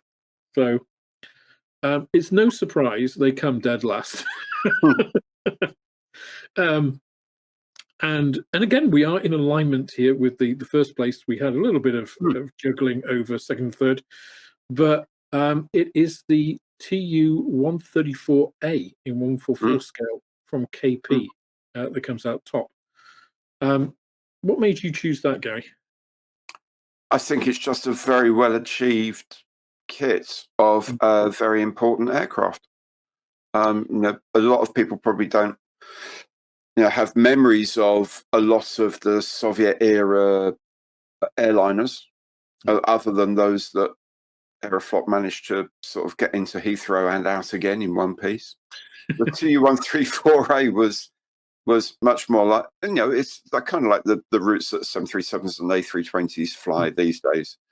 I love the fact that the early ones had a glazed nose, for example, something that is sadly missing on modern airliners, because you could definitely sell tickets for the front end of that for a vast amount of money. I'm surprised Ryanair haven't actually come to talk to Boeing about replacing the weather radar somehow and that. But it's just a thing of its age. It was a piece of engineering of its age. It was one of the more successful aircraft out of the Tupolev Design Bureau. It populated the airlines of the entire Eastern Bloc in the thousands in the old days. And it's a very, very well achieved kit in its own right, I feel. I think it's a very, very good kit of a fascinating and important aircraft. I'm actually really surprised at KP because I know KP from back in the day when they produced some fairly rough stuff, but often of subjects you couldn't really get anywhere else, and they were kind of the best of, a slightly bad bunch. Because I tend to like the enemy, stuff. So I like Lafrossa stuff. I used to like the old Soviet bloc stuff. They always seem to get the coolest schemes. I don't know why it is. Why do baddies get the best uniforms in films as well? Yeah. But yeah, I'm really impressed with the stuff that they've been doing recently. It really is like, I guess, like ICM, back in the late 90s, early 2000s, some of their stuff was, very much more like contemporary Zvezda kind of tooling, a bit soft. Whereas, of course, now they've essentially rebuilt the company, cutting edge technology all the way. And KP seem to have done, similar kind of reinvention, as it were. I think it's great as well to see, slightly less usual civilian subjects. I'd love to see perhaps KP or other companies do some of the old stuff like Airfix used to do. Like Comet and the DC-10. The old sort of classic. Not for modelers of a certain age, but because I just think if you look at the schemes back then, glittering silver bodies you know, Pan Am logos and stuff. You know, great modeling subjects. You know, so But even yeah, with something like a DC-10, you could then make it into a KC-10 yeah, refueling aircraft, which is yeah. much more contemporary. So it has quite a large sort of expansion, but on the base model. Yeah, no, you're right, absolutely. Okay, well, let's move over then to the next category. Almost to the dark side. So the large military vehicles in larger or equal to 1/48 scale. Last place of our votes on here was the Tamiya 1/48 scale Leopard 2A7V. Next on the list was the Amusing Hobby EMBT in 1/35th scale, the popular scale for vehicles, obviously. Then in joint third, we have the Tamiya 1/35th scale M36 tank destroyer and the 1/16th scale Leopard 2A6, which I think is the trumpeter kit. Yeah. And then in second place, the Gecko Matilda, the Mark 1 Matilda, the A11 Type 1. And in top place, TACOM 1/35th scale with the majestic Jagd Panther G2. So what was it that was your top pick? What was it that struck you about that? So I actually became aware of it from the Das Werk boxing because TACOM have sold this themselves and through Das Werk. Das Werk I don't think they even rebox. I think they just rebadge a lot of the plastic. For one thing, it's $24.99 RRP. You can pick it up for less. It has a metal barrel. It's really nicely tooled. It's just a phenomenal build and phenomenal value. I also love the Jagd Panther, but that's trying to again be subject agnostic. I mentioned before, you know, TACOM, I think, are a company to watch in the next few years in terms of what they're doing, because they do seem to be doing some really nice stuff. And everybody I know that has had one of these kits and built it has had a good experience with it, which I think speaks volumes. You know, I think it's on a par with what I gave my second place, which was the M36 tank destroyer from Tamiya, which has phenomenal tooling, but it's £40. You know, and it's a bigger kit. Yeah, you get a bit of an interior in the turret and stuff. It's Tamiya, it's beautiful. But as a value proposition, you know, if I was going to say to somebody, you know, here is your first 1/35th scale kit. The Jagd Panther isn't a difficult build. The TACOM kit's great, and it's 24 quid. So, you know, where can you go wrong? You know, that awkward bit of sticking two halves of a barrel together and scraping the seam line. Don't worry about that. It's got an included turned metal barrel. It's like, wow. The only thing is that then if that's your first kit, you would expect that in all other kits, and then you might be pointed that's out. a bit of a blow, isn't it? That difficult second album. Yes, the sequels are always worse, aren't they? Yeah. Whereas you went for the Gecko Matilda, which I had a sneaking suspicion you might. Oh, but tell us why. I think it's brilliant. I think it's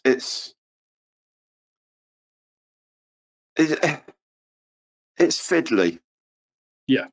But in a good way. If you see what I mean. It's difficult to kind of explain. It's a very fiddly thing to build. It's a very complicated little thing for something of relatively short stature. It has huge and frankly unnecessary complexity. But I think when it's done, the sense of achievement you get from having got through it is enormous. And it's actually really well designed, I think. The parts breakdown I found really very sensible. It's well molded.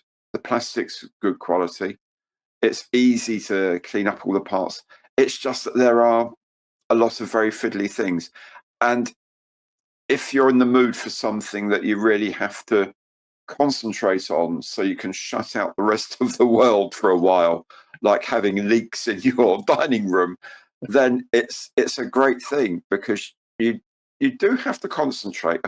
Actually, it's one of those kits, I feel, that you come out at the end of it, and if you look at it and you think, that's actually not bad, you feel like you're a better model maker. Yeah. You see what I mean? It's not like, yeah, I kind of expected to get that result. It's like, if you do it and you take the one thing I would say is you have to take your time with it. You really do have to take your time, step by step, and follow the instructions very carefully, follow their sequences, most importantly, and make sure everything's clean before you put it together. Dry fit, please dry fit a lot. But if you do, I don't want to make it sound like it's an impossible build, because it isn't. It is achievable. But at the end of it, I felt a better model maker for having achieved it. Yeah. I looked at it and thought, wow, I kind of can't really believe I just made that. And I did. So that sort of sense of joy and fulfillment, it put it right at the top of the list for me. Having said that, I don't make a lot of armor anyway. So some of these other things, maybe were I to build them, I might have a different opinion. You see, I've not built a gecko kit yet, but everybody I've spoken to who has built one only sings their praises. Which again,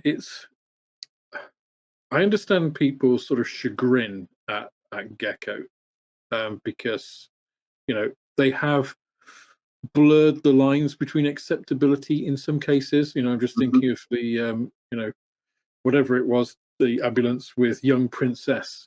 Oh, the KTY, yeah. Which was obviously Queen Elizabeth. Yeah. And it's like, but they're a Chinese company. They don't care about calling things as they are. It's not going to make a difference to their sales if they get something and get a royal seal of approval on it, and can use Her Majesty's departed visage. So, but the flip side of the coin for that, for me, is you don't see British companies doing this. Gecko have made a lot of British stuff. They've made Daimlers, armored cars. I've sold quite a few of those. KT obviously is the obvious one, but they're making classic British World War II subjects very well, it seems. I think this is the first injection molded Matilda Mark One. I believe it is. Yeah. So I mean, the Matilda One to me is, I think, probably better design went into the Gecko kit than into the actual definitely Mark One, because the Matilda Mark Two was a fantastic tank. And slightly ironically, no one's expected to go to war in a Gecko kit. No. Which you would have thought would have concentrated the mind slightly more. Yes. I will say Gecko can overdo things occasionally. Like the KT is a very good example. The FX KTY ambulance I thought was a joyful thing to make. Yeah. They sneaked in the decals for the Ice Cold in Alex version without mentioning it anywhere, for fear of stepping over the boundaries that Gecko quite gladly trumpet over with famous KTs and all of that. But I built both of them. The FX KTY I enjoyed making and loved it. The Gecko one I would have loved more had I not tried to build everything that was in the box, because when you've got photo etch for the padlock on the carrier for the water containers, and you think, no. I actually sat and worked out, and this is how sad I was at the time. I sat and worked out, if you had the back doors of the ambulance closed so you couldn't see the interior, you would lose 40% of the part. Wow. 40% of the parts. Yeah. It's insanely highly detailed. The upside of that is, if you want to do this detail, it's there. If you don't want to, you can leave it off, a lot of which I did. And it was a lovely kit. The engine was beautiful. There was a lot to recommend it. But it was kind of overdone, but I don't feel that with the Matilda. I think they got it right with the Matilda. Yeah. There's enough complexity, but they haven't gone stupidly complex on it. Maybe they should take a leaf out of Mini Art's book and do an interior version and then God, yeah, standard version. Totally. Because I mean, that's what you're getting with Mini Art. You're getting 1,100 pieces to build a Panzer Mark bicycle. A bicycle, yes. Probably more than an actual bicycle. Absolutely. Okay, so let's move on to small military vehicles under 1/48 scale. And no surprise, all of our contenders here are actually in 1/72 scale. And I think, bar a couple of exceptions, they are mostly Chinese manufacturers. The ones that actually ended up scoring points are actually from a single manufacturer, Meng Model. In last place, they do a 72nd scale Leopard 2 A4. In third place, a T-72B3M. Second place, a Makava Mark 4M. But in first place, their Panzerhaubitze 2000. This is a 1499 kit for what is actually a substantial piece of armor, even at 72nd scale. So, Gary, you gave that first place. What made it take the coveted gold for you? You pretty much just said it. It's a, for 1/72, it's a beast of a kit for very little money. And Meng just make very, very good 1/72 armor, I feel. Yeah. And it was in my wheelhouse. It's a thing I really enjoyed. I love the molding. I love the detailing. I like the design. I like the construction, logic of the construction again. And it's a cool subject. And I just loved it. Have you built the 1990s Ravel kit? No. So Ravel do the Panzerhaubitze. Actually, they do it in 72nd and they do it in 35th scale as well. I think the 72nd scale one came first. Okay. I have built that kit, and it's a really nice kit. It's also, well, originally when they reintroduced it, it was a lot more expensive. Now they have reduced it. You can buy it for about the same price, about £15, give or take. But I think when Ravel re-release things, they tend to be, these 72nd scale armor kits tend to be around the £20 mark. Right. Which, for the Panzerhaubitze, you can kind of think, yeah, maybe. But for, a Sherman, yeah, it's a lot of money. It's a lot of money, especially when, for £5 more, or actually less than that, you can buy a 1/35th scale Jagdpanther. You think, well, hang on. It's like, that's like double the dimensions in 3 dimensions. So, yeah. So the turret turns around, big deal, Yeah. Basically. Yeah. So I think Meng is, again, I've made a couple of Meng models this year. I hadn't previously, and I've been impressed with what I've seen of them. Not too complex, like it's not like doing a mini art kit. I think Meng and Ryefield and Takom actually, and Amusing Hobby. Those kind of, they're probably all out of the same factory. Let's face it, 1 or 2 factories, but doing some really nice stuff.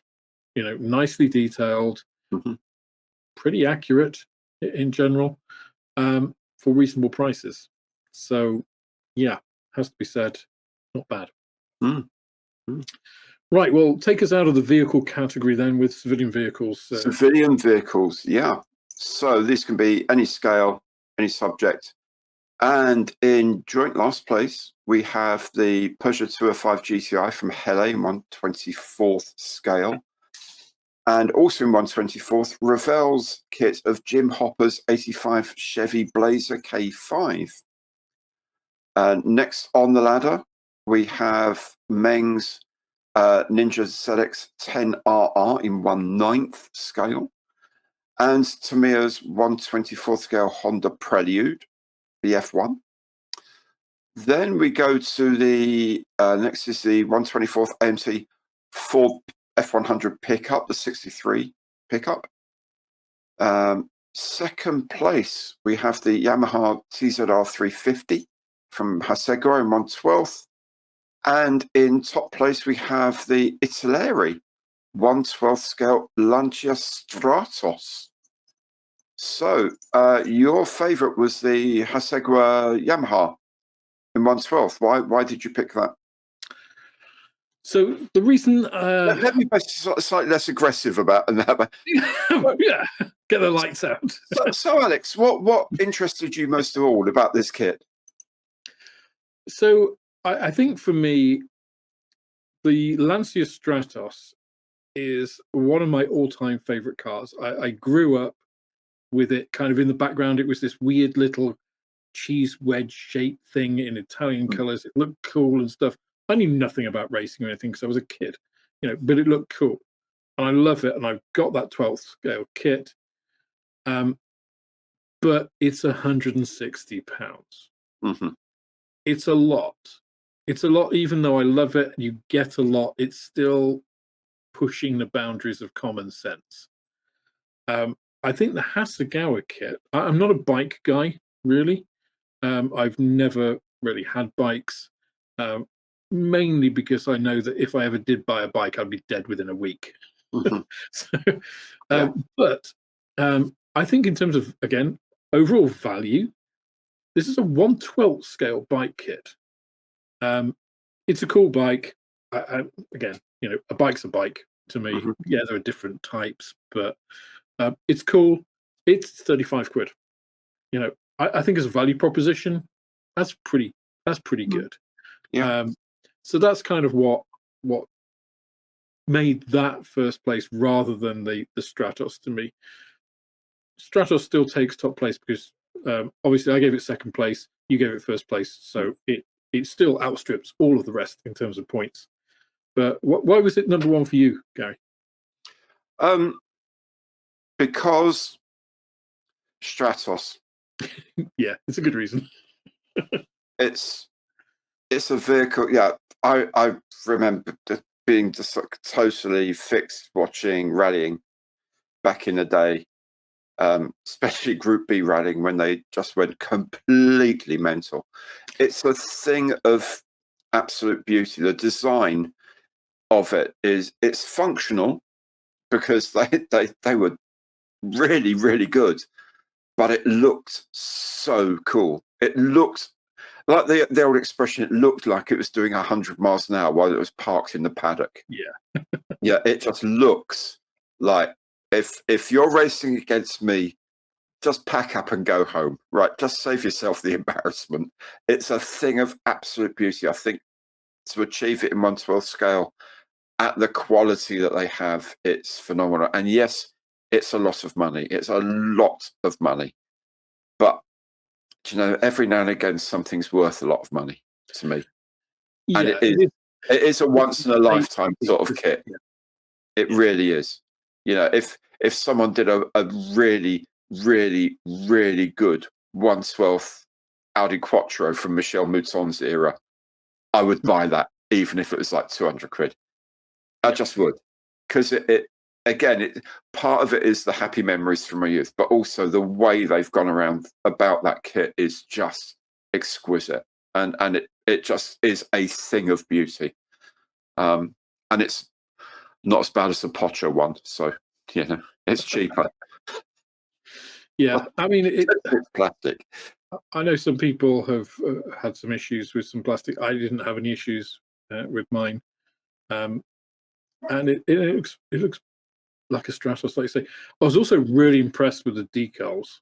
The decal sheet in it is huge. It's got all of the Alitalia decals for it, which kind of make it. It does give you the option to not do that one. I would love to know who's spending £160 to not do a version.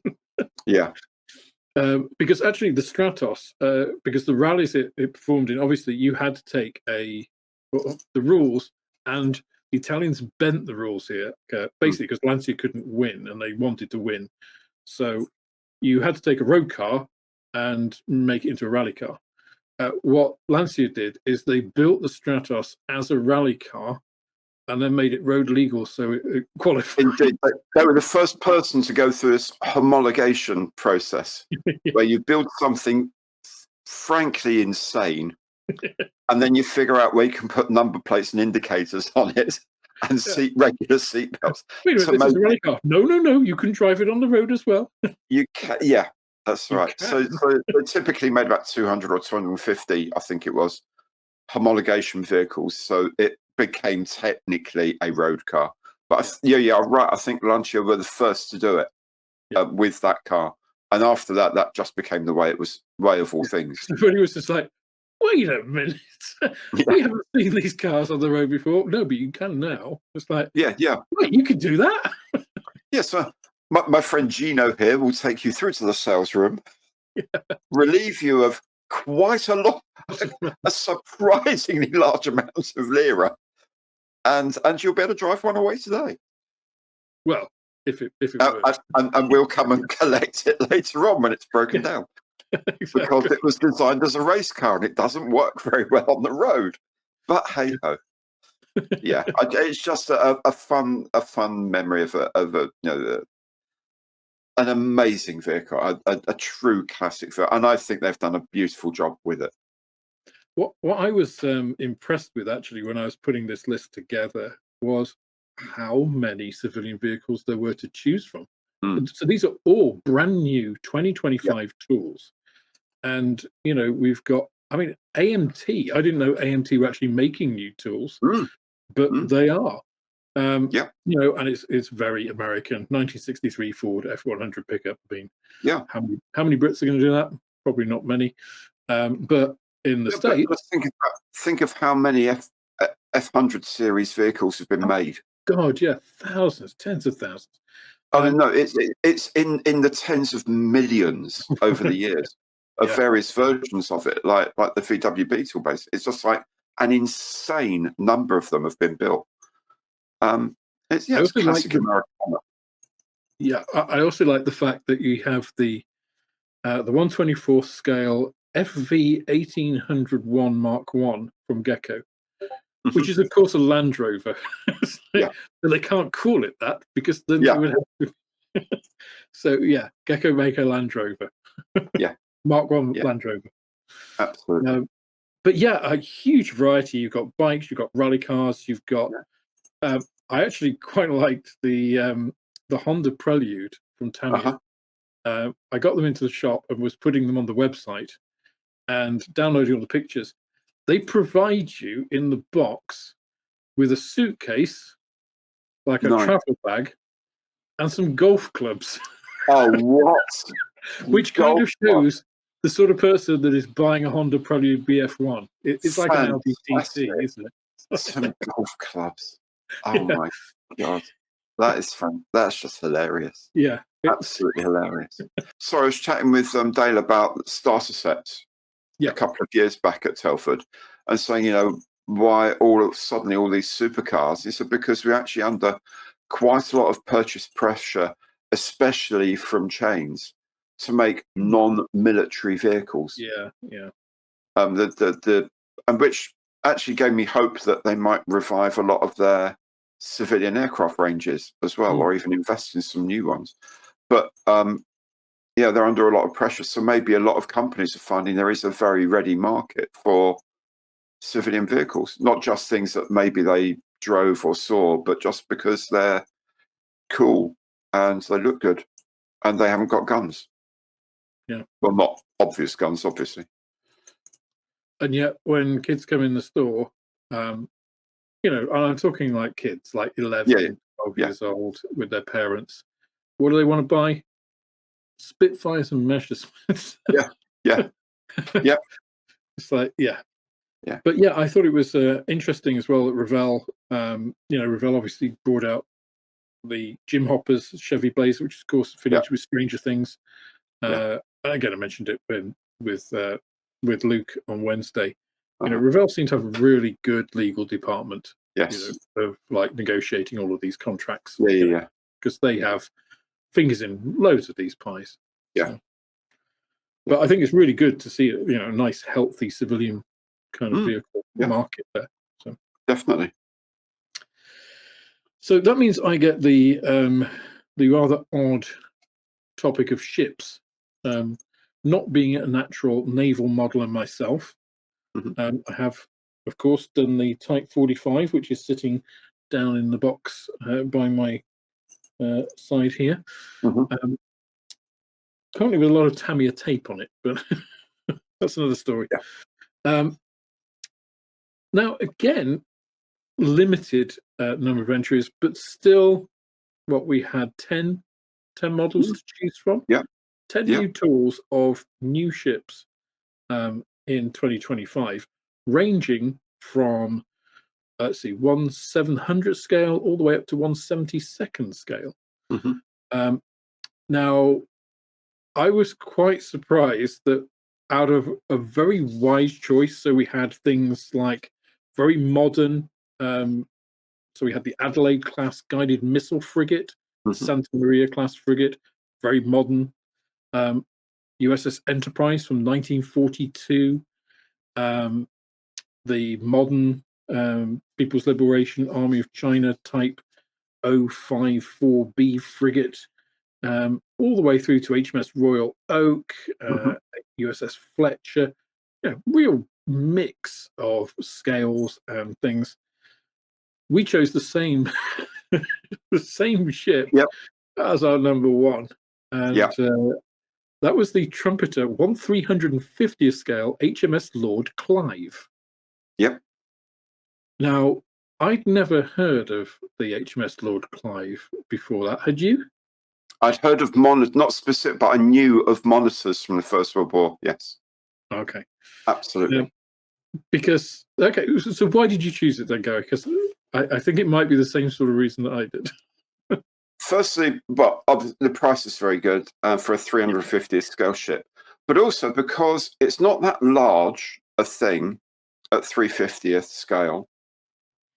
It's quite manageable in terms of finding shelf space, or indeed trying to do a water diorama for it. It's one of the oddest things you'll ever see afloat in many respects. It's a very interesting subject, but you do get quite a lot in the kit. And again, I think they've done a very fine bit of engineering with it. I just, as soon as I saw it, I thought, I've got to have one. And then I found out the price, and I thought, actually, are they sure that's a 350th, not a 700th? Because I thought it was very, very, very reasonably priced. So, yeah, that's and having a look at all the parts, I haven't built it yet, but all the parts, I've played around with fitting bits and pieces together, I have to be honest, and they've all fit together very easily. It looks like it will build into something very rewarding, not too large, for a very reasonable price, and something that looks appealing if it's on a shelf and something, oh my goodness, what's that?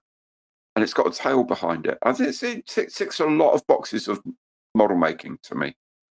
It's a weird thing. So as you rightly said, it's a monitor, and which, if you don't know, is something that is basically static. It had a maximum speed of 7 knots, so not a mover, but certainly a shaker, as it had a turret with 2 12-inch guns in it. And bear in mind, this is a 1915, I think, in the first commission. Laid down in 1915, commissioned in July 1915. So staggering. It took 6 months to make it, only 6 months, and yet you've got these huge guns in a single gun turret, with then some 3-inch guns as secondary armament. And like you say, I saw it and thought, wow, that is unlike anything I've ever seen. And Well, I think £40 is. They're basically like the size of a largest destroyer in length. about 3 times the width. They're very fat ships. And then And as mounting you say, battleship style guns. Yeah. yeah, and then at the front end you've got a twin gun turret off of a dreadnought that's been implanted there. And with Lord Clive, they eventually put an 18-inch gun from HMS Furious on the back end. Yeah. And it's so large and so weighty, they couldn't actually put in the turret as such. It's in a turret, but it can't traverse very far at all. It can't just rotate and point in different directions. You point the ship to aim the gun, pretty much, with a few degrees of latitude. But an 18-inch gun, Yeah. that's like Yamato class gun. Yeah. You know, one of the biggest battleships that's ever sailed.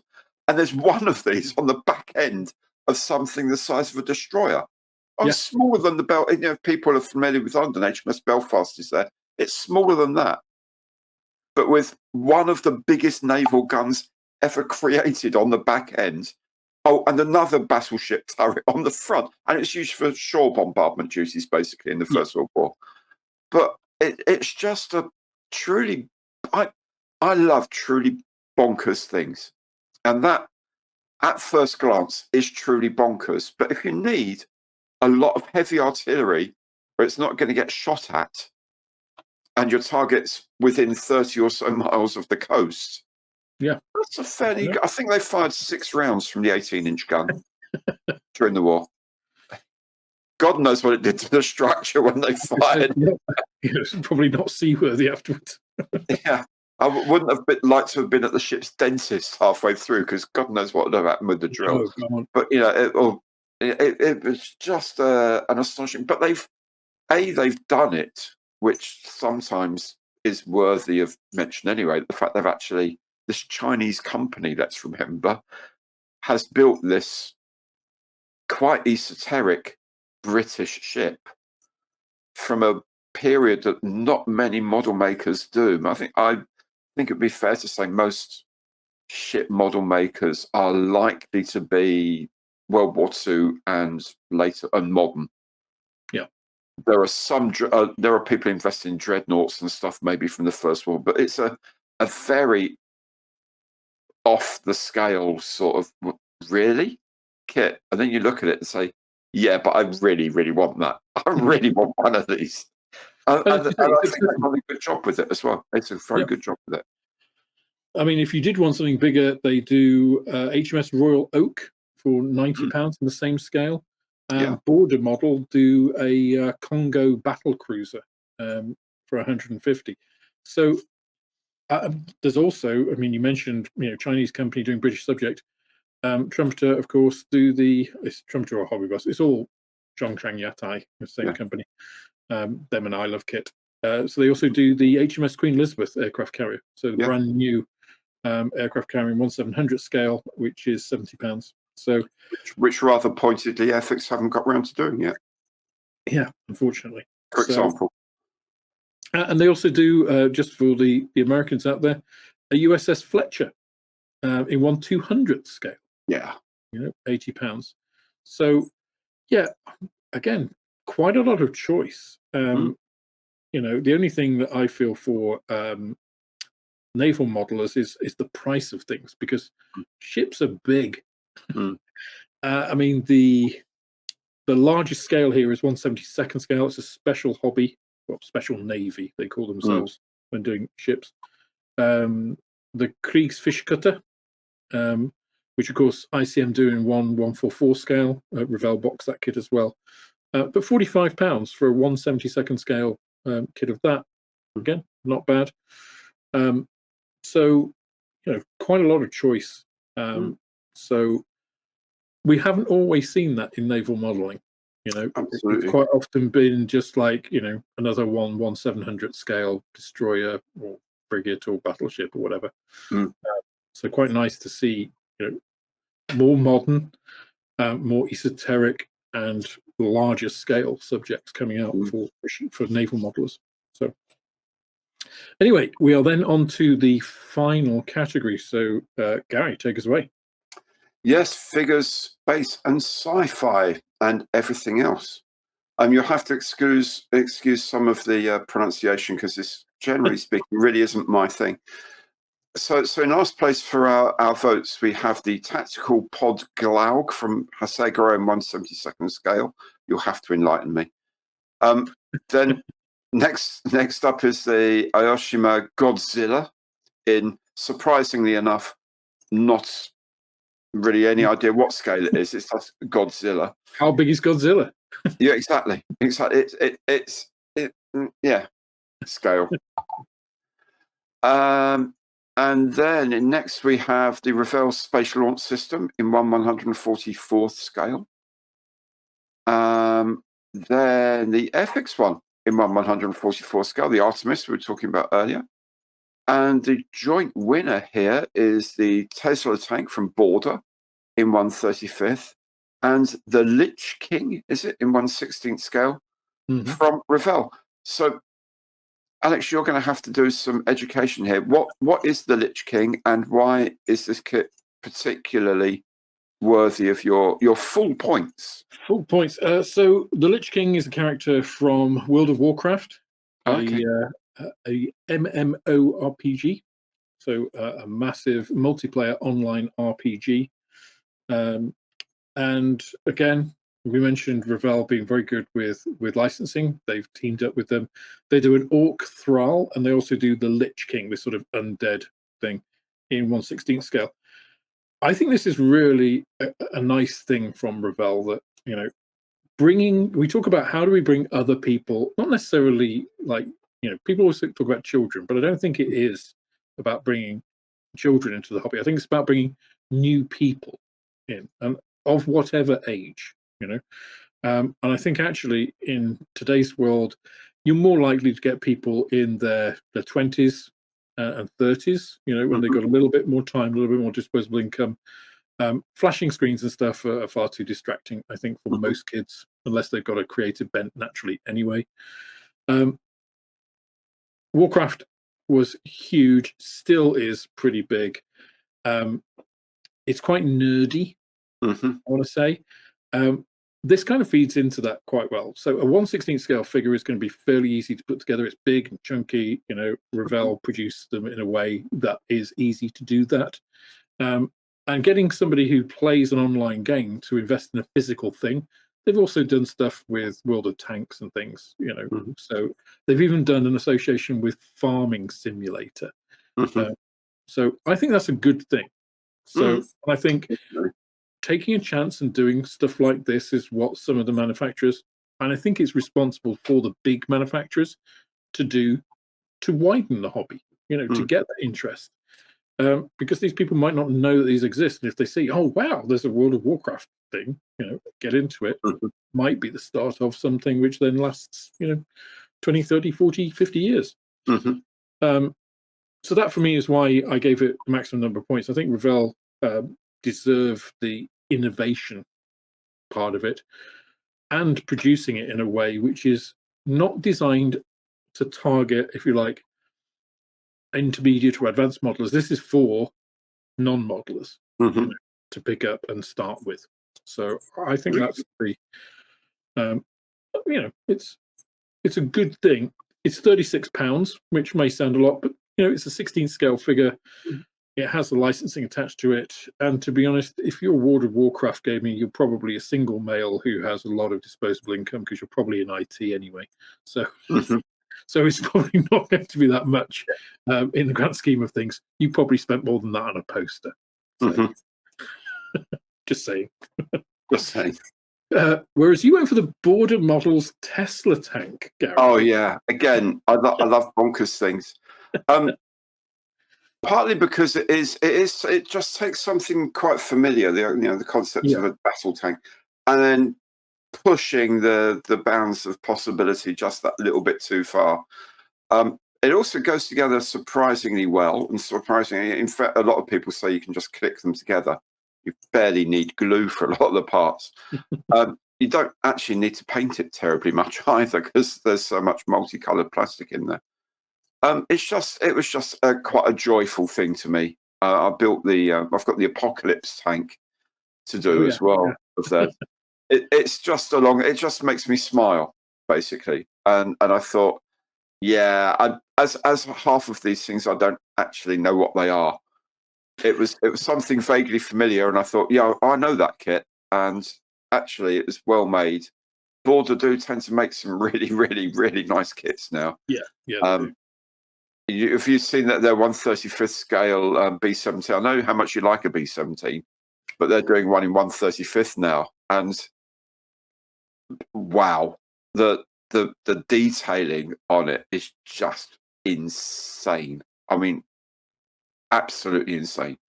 And they've taken their production ethos to this frankly bizarre but quite fun thing, and I just loved it. So that's why I gave it my points, most of my points. Fair enough. And again, we've got, I mean, figure space and sci-fi and kind of everything else. It's a kind of a very anything else we couldn't fit in anywhere else kind of category. But even here, a huge amount of variety. I mean, from real life thing, we mentioned the Artemis in both from Airfix and Ravel there. We've got sci-fi, we've got Godzilla, we've got Games Workshop with their stuff. You mentioned the tactical pod Glaug and the Pack Krot and Victor 2-pack from Kyoto, sort of like 1946 weird World War II kind of development stuff. Fair enough. The Raiden Mark II from Plum in 1/100 scale from Japan. Massive variety here, which again I think is great to see that we're getting more slightly esoteric subjects, which some of them are pure sci-fi, some of them very hooked into franchises, but others, like the Tesla tank you mentioned, kind of blur that border a little bit of like, well, is almost that 1946 kind of, well, what if the Russians had, got Nikolai Tesla to make some big generator and put it on a tank? Yeah, certainly. Why not? So yeah, I think it's great to see the variety, to be honest.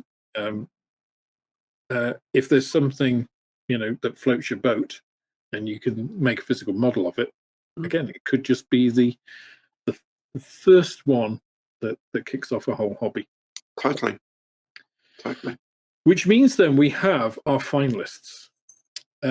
So we have, as mentioned before, the Airfix BF109G in 124 scale, the 148 scale ICM Hampton, the 32nd scale Ravel Gloucester Meteor, 72nd scale Airfix Wessex, the 144 scale KP Tupolev TU134A, the Takom Jagdpanther in 135th scale, 172nd scale Meng model Panzer Haubitz 2000, the 112th scale Italieri Lancer Stratos, 1350th ZY Zhongchang Yatai, trumpeter, HMS Lord Clive, 116th Ravel Lich King, and the border model Tesla tank, because those were pretty much drawn.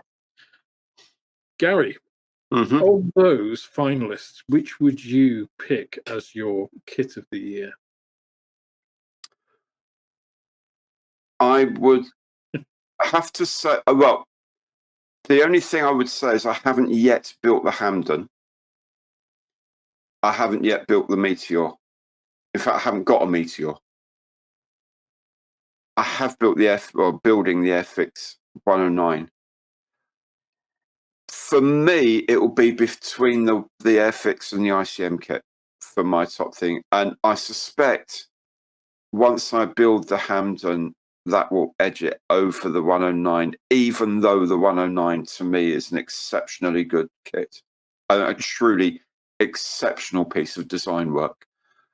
Purely because ICM is also an exceptional piece of design work. Yeah. But their quality is just on another level. And it's a brave, and I think it's going to be a very rewarding choice of subject. Yeah. That they filled a gap in the market that desperately needed filling with a very good modern kit. And they've, from what I've seen of it so far, that's what exactly what they've delivered. Yeah. Very achievable, buildable by anyone with basic modeling skills, essentially. but capable then of being expanded into something truly special if you really want to spend the time and effort. I cannot wait to start building that. I'm actually getting slightly beginning to begrudge Airfix having made the 109 and released it at roughly the same time, because I know I've got to finish this now, but I really want to make that ICM kit. I suspect, if you ask me this in 3 or 4 weeks' time and I've built both of them, I suspect the ICM will have just pipped it. But I will say that Airfix 109 is exceptional. The engine alone, just for the engine, if nothing else, it's phenomenal. And judging by the number of comments I know Dale had at Telford, if they're not thinking about retooling that engine to 1/12th, then they get everything they deserve, because they would sell every single one of those they put into a box. Yeah, I think I think my main takeaway from this is I can tell you what it's not for me, but that's not very helpful, because for me, that's a little bit like who's going to come last in the Olympic 100 meters final. Yeah, I can tell you that. That doesn't tend to make the headlines, mate. You know what I mean? Well, apart from when we had Eddie the Eagle. Well, that's true. Yeah, that was for a different reason. My takeaway from all of this is that how many times have we had a year where it's this difficult to choose kit of the year? Because for me, the 109G is fabulous. If I ignore all of the issues with it, which aren't core design issues, and my experience building it so far, I love it. Yeah, it's and what you can make of it. You know, I have to, and I think this is telling in both this and the Spitfire. I had to stop myself from doing extra stuff because, and I think the 109 is a substantively better kit than the Spitfire. I would agree. Yeah, absolutely. I can say if the 109 was produced in Kent, I think it would be a much easier discussion here. But the Hampton is phenomenal. The Meteor, for me, and again, I haven't started building the Meteor yet because it arrived basically the same time as the Hampton. And I was already building the 109. So I have 3 A-star builds. I still have to finish the Stratos as well. So for me, I've got 4 kits that qualify. I don't think it will be the Stratos, purely because Italieri, whatever they might think, they aren't as good a kit maker as those other 3. But who makes it between Airfix, ICM, and Ravel? From a personal point of view, it's an almost impossible one to call. Because that Meteor, it's a bit like when I went to the Sea King day. You know, you were there too. Yeah. I had no interest in the Sea King, really. It's a helicopter. You know, that's it. By the end of the day, I was itching to build it. And when I started building it, I loved it. It was fantastic. And mine was short shot. And it didn't really detract from the experience. You know, I was able to just manufacture a piece to fix it. So it's fine. Yeah. Even though Dale said, "Do you want us to send us new bit?" It's like I've already dealt with it. It took literally 10 minutes. So thanks, but it's fine. So yeah, the Meteor again don't have the interest in, but just from looking at the stuff, I'm excited to build it. The schemes. Arguably, I think the 109 schemes are one of its weakest points, I think. Whereas I think in the Meteor, they're a real strength of it. They've got a good variation, good, and they showed that at Telford, right? They had one built up in each of the schemes, and it looked great. There was a great variety there. I'm struggling to call it. I But really, also, as you say, we're talking about these.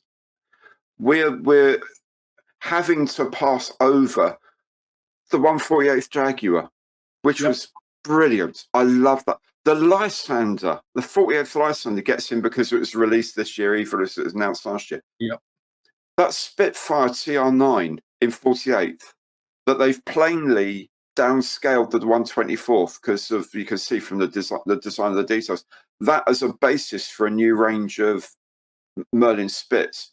And it's a damn good kit to put together.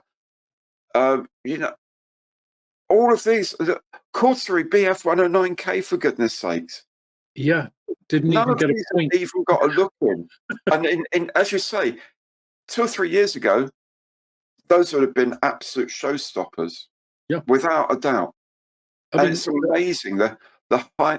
This is what we were discussing earlier at Telford. That buzz that's yeah, in the market now.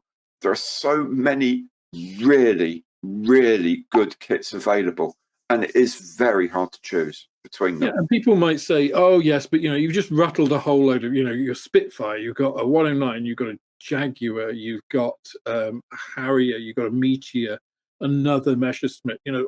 All fairly common stuff." It's like, yes, but you've also got the Lysander. Yeah, You've got the Boston in yeah, 48 scale. yeah, You've got the Hampton. Um, you have the Fairy Barracuda in yeah, 148 scale yeah, from Trumpeter. Again, didn't get a look in. I mean, and uh, uh, that's an aircraft so ugly it's beautiful. yeah, yeah, But it's weird and it's kind of been overlooked a lot. But now there's a yeah, mainstream 48 scale kit of it, which absolutely. I'm led to believe is actually very good.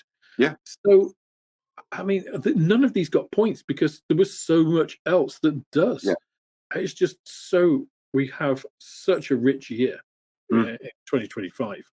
Um, I'm excited for 2026, but hmm, in a way, I don't even want to predict what people might release mm, because there's so much still from this year. yeah, I'm just yeah, like, actually, I could do with a fallow year. yeah, yeah, Nobody release anything. We'll just yeah, do the models we've got. yeah. Well done. Take the rest of the year off. I'm not sure the shareholders would be very, or the No, boards would be I very don't think pleased so with either. that. There you go. But yeah, I mean, again, we'll just say that four main contenders for me personally for that kit of the year. Mm, Um, so then we're bypassing. We're just not even mentioning stuff like the Airfix Wessex. mm, It's just it yeah, doesn't get a look in. It's astonishing. It really is yeah, astonishing. Um, totally.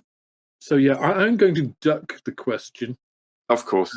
of which is the best until I built all those kits. Yeah, So that would be maybe fun. we reconvene Yeah. once we built the kits. Um, I will say just on box contents, on looking, first impressions, schemes, and all the rest. I think the Gloucester Meteor from Ravel just pips Hmm. it for me. But photo finish Hmm. between those three for sure. Or photo etch finish, you could say. Boomsh. Well, on that terrible note, I'm so sorry. you can tell that wasn't scripted. Yeah. You can't script rubbish like that. That's purely natural. Anyway, that's all from Beyond the Box. We just wanted to break new ground, as it were, before we get into 2026, because I expect there's going to be a lot happening there. Mm. So we will be on regularly. What the Mhm. frequency will be to be determined. Yeah. Depending on how many of you listen. So get your friends and family to listen to the Absolutely. podcast, and we'll see you next time. So, Yeah. Gary, thank you. Been a pleasure. Thank you for asking me along. This could be, as they say at the end of Casablanca, I suspect this could be the start of a beautiful friendship. Excellent. Thanks As, very much. as two crooks walked off into the dark. Just And on saying. that bombshell, we'll see you guys next time. If you did enjoy the show, please consider leaving us a review on whatever platform you listen to this on and telling other modelers about us. If you'd like to see more from us and our modelling, please check out our YouTube channels of Man's Model Moments and Gary's stuff. Just search for them on YouTube. All the details are in the show notes, so until next time, goodbye. Goodbye.